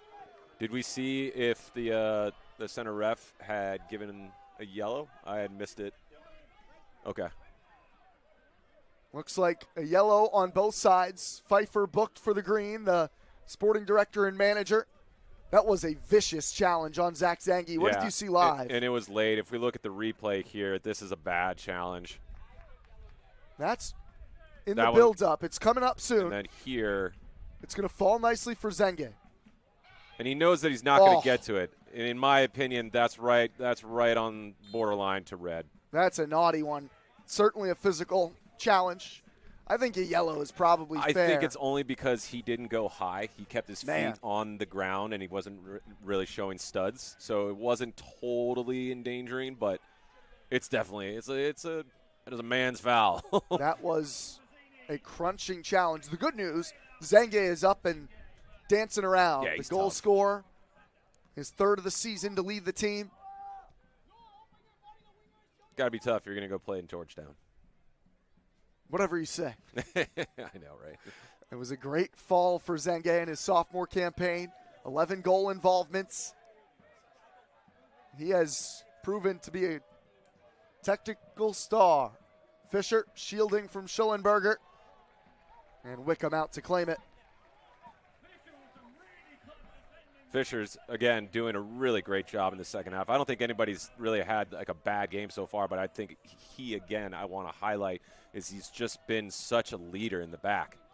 For one of the youngest players on this roster as well, I'm really impressed, along with you, from what I've seen about Reed Fisher. And I like it because, you know, sometimes there can be, like you had mentioned, a little bit of a lull in the match, so it can start really energetic, and then, you know, inevitably there's going to be a little bit of a drop-off, but he can get his team fired up. Now the Green are preparing 2 changes. Castro coming off, Bawa is on, and Bazzini, the striker, exits for Leibovitz. So now O'Neal and Bawa on opposite sides of Zengi. That is pacey. Okay. Looks like O'Neal will move to the left, Bawa operating on the right, and Leibovitz a like-for-like change at the center striker spot.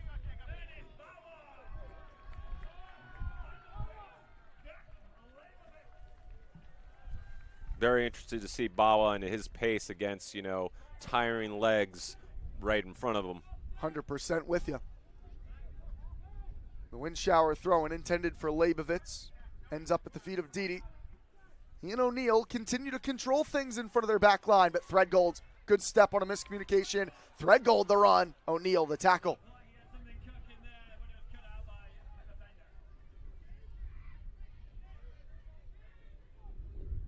It's Blackrock on the move, past the NDA challenge. Fisher able to control it. Hustling away from Ming, back to Wickham.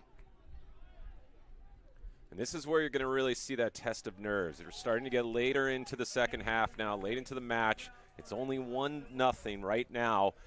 Nobody wants to be the one that makes that error pass or makes that mistake for it. So we're going to see what their character is. He surrendered a late goal against Pathfinder. That came inside the 83rd minute.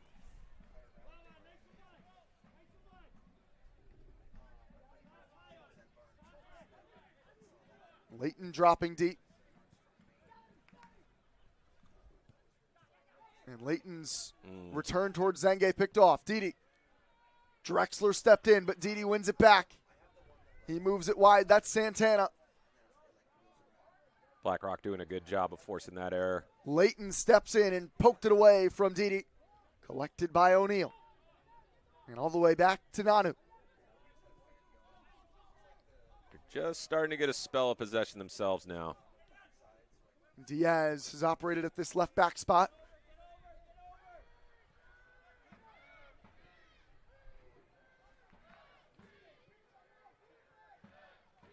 That's Schellenberger picking up the wide area on the right.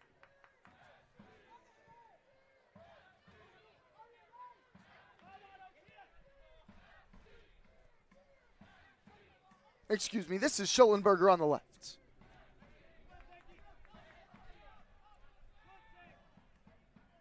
Sangay trying to nip it away.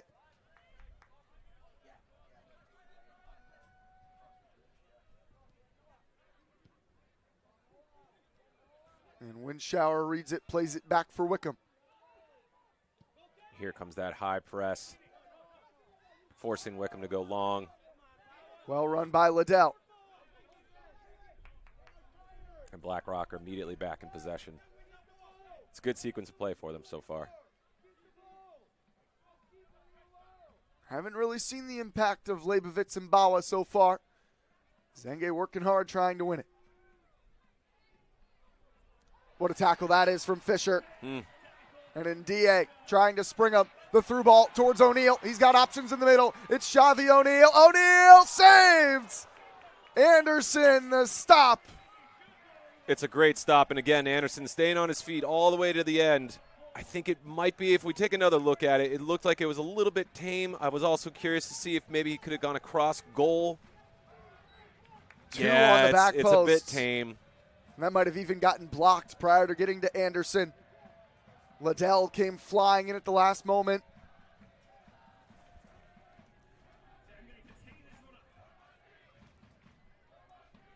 This through ball is excellent from Zengek. Yeah, and I thought Leibowitz was going to go for it, but it was a good job actually leaving it. Zengek's corner. Redirects in the middle, and Didi. And nobody on it. Gets it away. It actually was stopped by Anderson. So it was a save for the BlackRock keeper to keep the deficit at 1. I was with you, Matt. I thought Xavi O'Neal had a chance to slide it across. Yeah. Both Bawa and Leibowitz were lurking.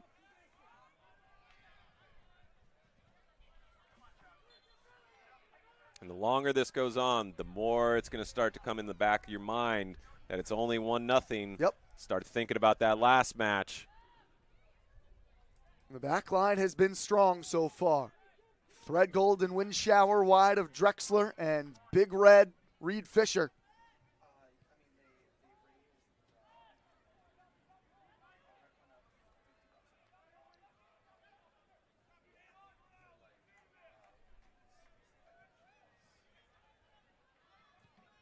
Ming, dangerous pass. Bawa almost pounces. Oh, and it falls Leibowitz. Nice turn. Jacob Leibowitz cuts it to his left. Leibowitz, the shot deflects wide.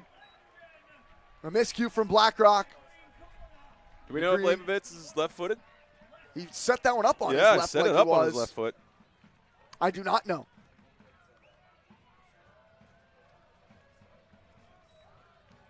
And the Green have their 6th corner. Watching Fisher right now walk towards that back post area. Mm-hmm. Call that his office. Yeah, exactly. He and Drexler camping out. They've staked their claim. Well, very reminiscent of Nate, last season. Yep. Zengek. That is way up into the sky. Fisher, cross. Oh! Drexler was lurking. Just as we drew it up, Brian. Couldn't get a touch. The two center backs almost combining. When's the last ball in the air that Fisher hasn't won? I was about to say, when's the last time a center back assisted another center back? I want to see it. Begging for one. Look at Fisher hopping around. He knows it. And the longer this goes on, is this going to become the story of the season so far? A couple of missed chances. The Green can feel the 3 points. Doing all the hard work and creating. Again, the center back ranging a long way forward. He's been willing to do that today. And D.A. and Leighton doing good work to keep it. And D.A. quietly having a really good match. Isn't that the sign of a good center midfielder? Yeah. That it can be quiet? Yeah, just quiet, but super clean, consistent, making the right challenges, making the right passes, good decisions. Just having an 8 out of 10. He and Leighton have worked well together. Yeah, I think they've been really good together. And what a luxury to have, Pacella be able to rotate in there. Yeah. Rodrigo Ferreira is expected to join the club at some point as well. Oh, is he? Oh, yeah. He's on the roster.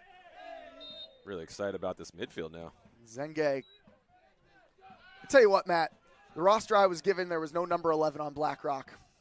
I'm not sure who that is. Okay. So I don't know. Sorry, folks.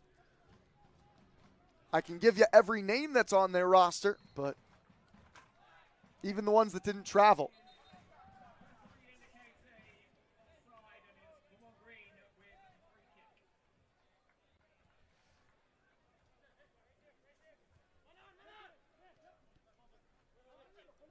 Henry. Tremaine Henry? Yep, Tremaine Henry. Okay, we're being told that is Tremaine Henry, who we were told would wear number 8. That's okay. Tremaine Henry has been, for the most part, operating at left back since coming on. Leibowitz working hard, knocks over Juan O'Neal. Ming. Great turn. I like him a lot. Yeah, he's a good player.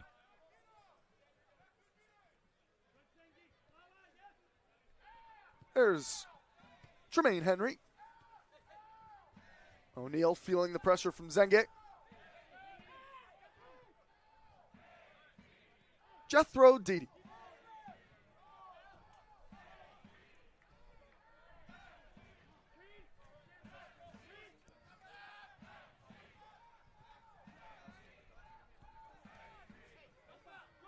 BlackRock so far opting to just keep possession, keep the ball, take the sting out. Most they've been able to keep it all day. But not a lot of threat to it. Only, one attempt, I believe. Oh, an awkward stumble there. Leibovitz and Liddell tied up. And now Liddell, who was on the ground, basically just grabbed Leibovitz. It's a yellow card to Liddell. And a free kick coming for the Green in the attacking third. In a really dangerous area, too. This is going to be a good opportunity. Watch Liddell just go down. Oh, trips over it. And then I believe there's a little kick out there. Going anywhere. Yeah. Just kind of playing twister, grabbed him and held him. Both Bawa and Zenge having a look at this. Zenge's set pieces have been pretty consistent. Yeah, and if we're going to be critical, I think maybe just take a little bit of the height out of some of the crosses that I've seen so far tonight. I want to see a little bit more driven. See if he and Bawa have anything cooked up. Zenge's taking his time. He goes for goal. Not all that far off. Interesting choice, but okay. A top spinner that had Anderson sliding. That was a shot, though, right? I'm not crazy. That was a shot. Okay. I'm pretty certain. I am too. We'll have to ask him after, but. When you're in the form that Zenge's been in, understandable. Zenge actually checking out now, so that is his final act. Gives way for Daniel Pacella. So an attacking midfielder off for a defensive one. Yep. This is telling me that Adam is now looking at, how far we're in the 82nd minute.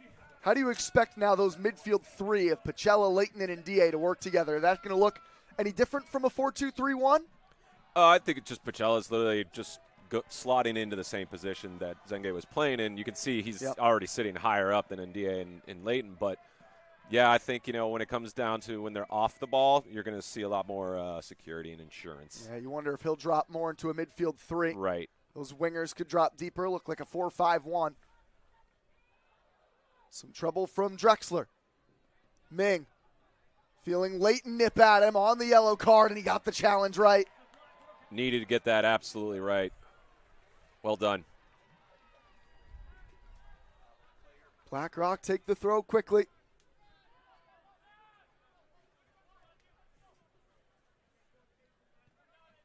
Liddell, a pocket for Didi, trying to play it through for Ming, and Drexler does enough. Cleared with authority by Fisher.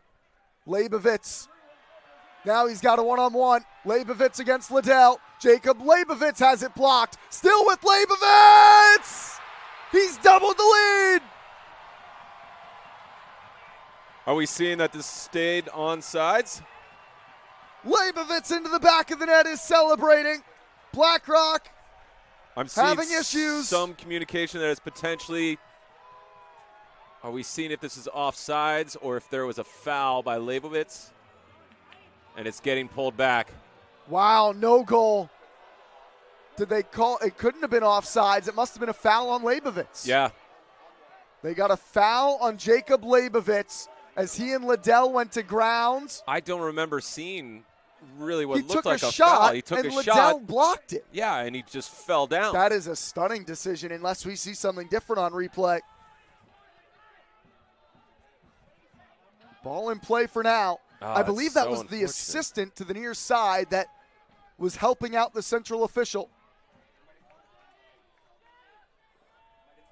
Could have been a handball when he fell down as well, Matt. Could he have? It happened so quick, I couldn't see. It looked like he took the shot.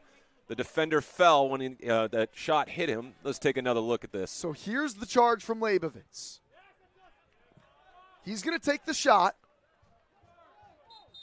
I don't see There's a handball. no foul. It had to be no a handball.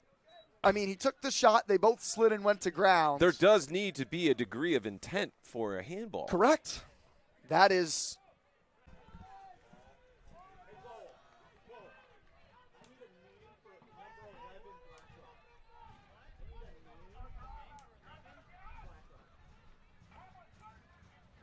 BlackRock surviving for now, a doubling lead of the green. But the intensity turning its way up.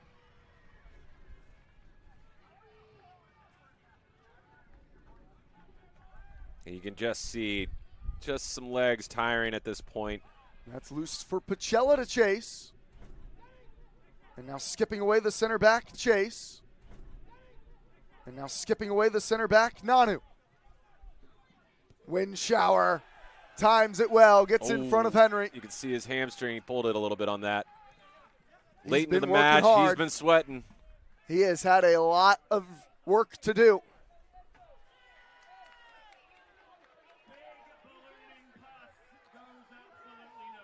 Well, this green side, you don't think they remember. Oh, here's another look. This could be a good angle, Matt. Maybe a little more slow motion. So here, that's not a handball. There's no intent to control it with his hands. All right. But here comes BlackRock. Ming on the charge. Wind shower. Cleans it up. Lucky bounce on that, too. Had some knuckle to it, and then it bounced actually backwards. And down behind the play is Diaz. Diaz holding his shoulder in clear pain. Up forward for BlackRock. Now he's to his feet. Still favoring that shoulder, but looks to be okay. Just off your screen.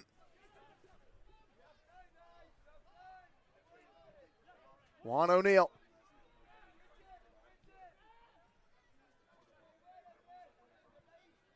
I wonder if we're going to start to see BlackRock go very direct in the next 30 seconds because that clock is eating up now. Ming is sitting in the center of the pitch. Again, it falls for Leibovitz. Is he in here? Leibovitz takes a heavy touch, and he's forced wide. Good defending. It's a corner. It's good recovery from the acting Tremaine. It is a corner coming for the green. They're taking their time, helped out by Juan O'Neill. Look at these stats here, too. 13 fouls to 10 fouls. It's a physical game. It's a physical game. The green have dominated the shots and shots on target. In the corners as well, yeah. BlackRock have been threatening at times. Wickham and company have dealt with it. In particular, his back line have been able to do their job. It's the corner from Bawa. Anderson can only punch at it.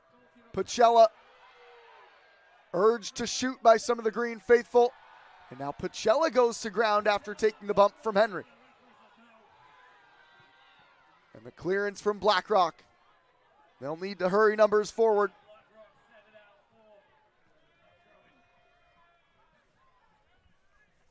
I totally forgot that actually the assistant ref on the sideline is my neighbor and good friend. So I'll have a chat with him just to see, well, what did you guys hear or what was the call here? And then you show him our video. Yeah, exactly.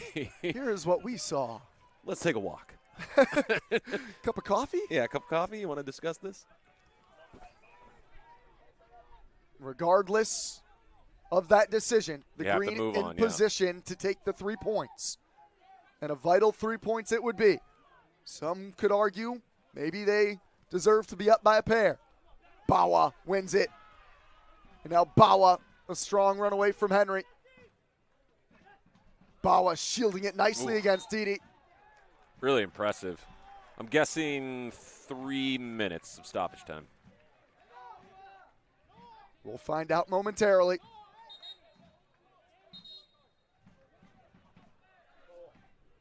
And Bawa is going to be booked. Time wasting.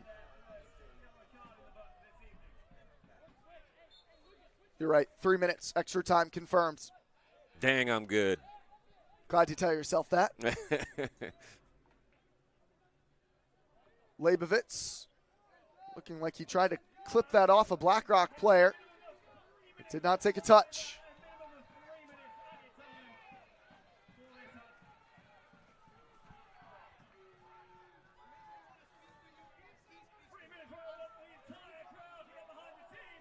Ndiaye steps in and takes it out of the air. Controlled by Juan O'Neill. Wind shower on that. Tiring legs. You could see what Windshower saw, too. He saw O'Neill with the ball. He looked up, and he actually gestured for the player to make the run. Winshire just already started making the recovery. Juan O'Neill has picked it back. Ming on the turn. Drexler there to challenge. Didi keeps it. Henry wide. Santana fakes the cross. Now it's whipped in off the head of Musa Ndiaye. Ndiaye sitting a little deeper now. You're starting to see Leighton sit a little deeper. Musa Ndiaye can be a makeshift third center back. And Gabe Threadgold, the one who won the ball. Whoa, there we go. Threadgold and Diaz. Hands.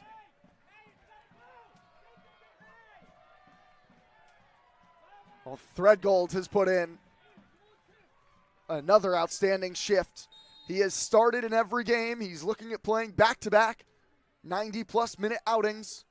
And I'm hearing the coaching staff in front of us. They're not too far away. They're just gesturing over to Bawa to start moving further up. They want their team to move further up. Sounds like they still want to try to get a second goal and just absolutely kill it. I guess that's the simplest way to kill the game. Yeah. Our clock continues to run. The fans in attendance probably don't know exactly where the time sits. The scoreboard clock stops at 90 even. Of course, our timer is unofficial. It is the official's watch that matters.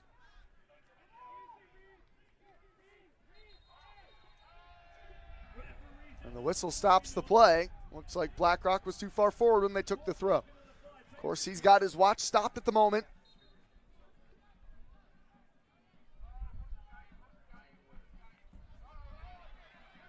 Pacella donning the captain's armband. Gives it up. Swarmed by, 4 black shirts. Schoenberger, the Vermont native, plays it back.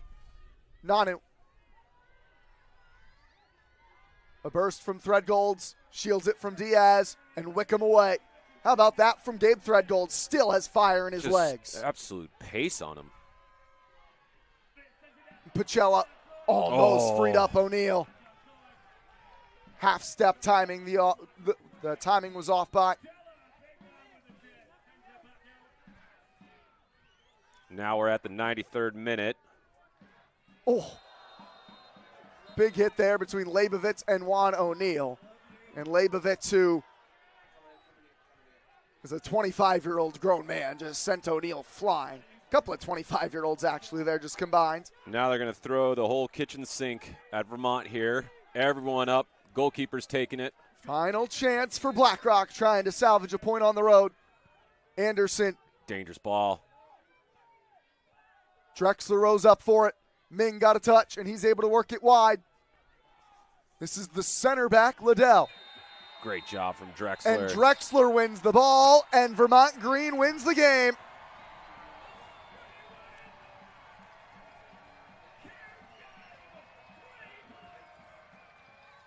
A huge 3 points, Matt. A win is a win. Huge 3 points, Brian. Huge 3 points. And whilst the scoreline would make it seem that it was a lot more even or that, Vermont hung on for it, from what we saw, especially in the second half at least, Vermont came out with a lot of fire in their belly, and they wanted it just a little bit more. They created the more chances. If we look at the stats, they had the most chances. They had the only ones actually with corner kicks for it. So it's a deserved 1-0 win. A 1-0 win, which moves Vermont to 3 wins and 1 draw in the season. 10 points through 4 matches. Matt, a couple questions to wrap up. You got a man of the match thought. Where would your mind go? The goal scorer, Zach Zenge. The midfielders had big days. So did the back line. I think Threadgold or Fisher. I thought the defense did a really, really good job today. I thought they really limited the chances. They snuffed everything out, the danger out. Fisher was just extremely consistent. Never looked fussed, but Threadgold got involved in a lot of the attack. He was the one that was creating space, or he was at least exploiting the space, and he, kept it all the way through for the full 93 minutes. I think that's a very fair pick. So Gabe Threadgold, our pick for man of the match, and then Matt, the feeling for this team after surrendering a 1-0 lead on Saturday. Quick turnaround. They hold the 1-0 lead today. That has to make it taste just a bit sweeter to get the full 3 points for the first time this year in front of their home crowd. Yeah, and I think they also they found their shooting boots. The previous match, it was some whiffed chances, some that went sky high. All those. This was pretty good shooting today. And, there was obviously the contested decision from the center ref for the goal that was pulled back, but you're starting to see a little bit more threat now in front of goal. So a 1-0 win for Vermont Green FC. They're standing in front of the Green Mountain Boys, the faithful cheering section. And amidst some rain, it was not a picture-perfect evening, but the Green will head home with wide smiles on their faces. Sam Layton and Reed Fisher downing the maple syrup in front of the Vermont Green fans. And 1-0 the final. Vermont Green returns home on Saturday. They take on AC Connecticut. Matt and I will be right back here to bring it all to you. Matt, this was a fun one. Good win for Vermont Green. See you then. Yes, sir. See you then. Okay, everybody. We will talk to you on Saturday on this Tuesday night in Burlington. Vermont 1, Black Rock nothing.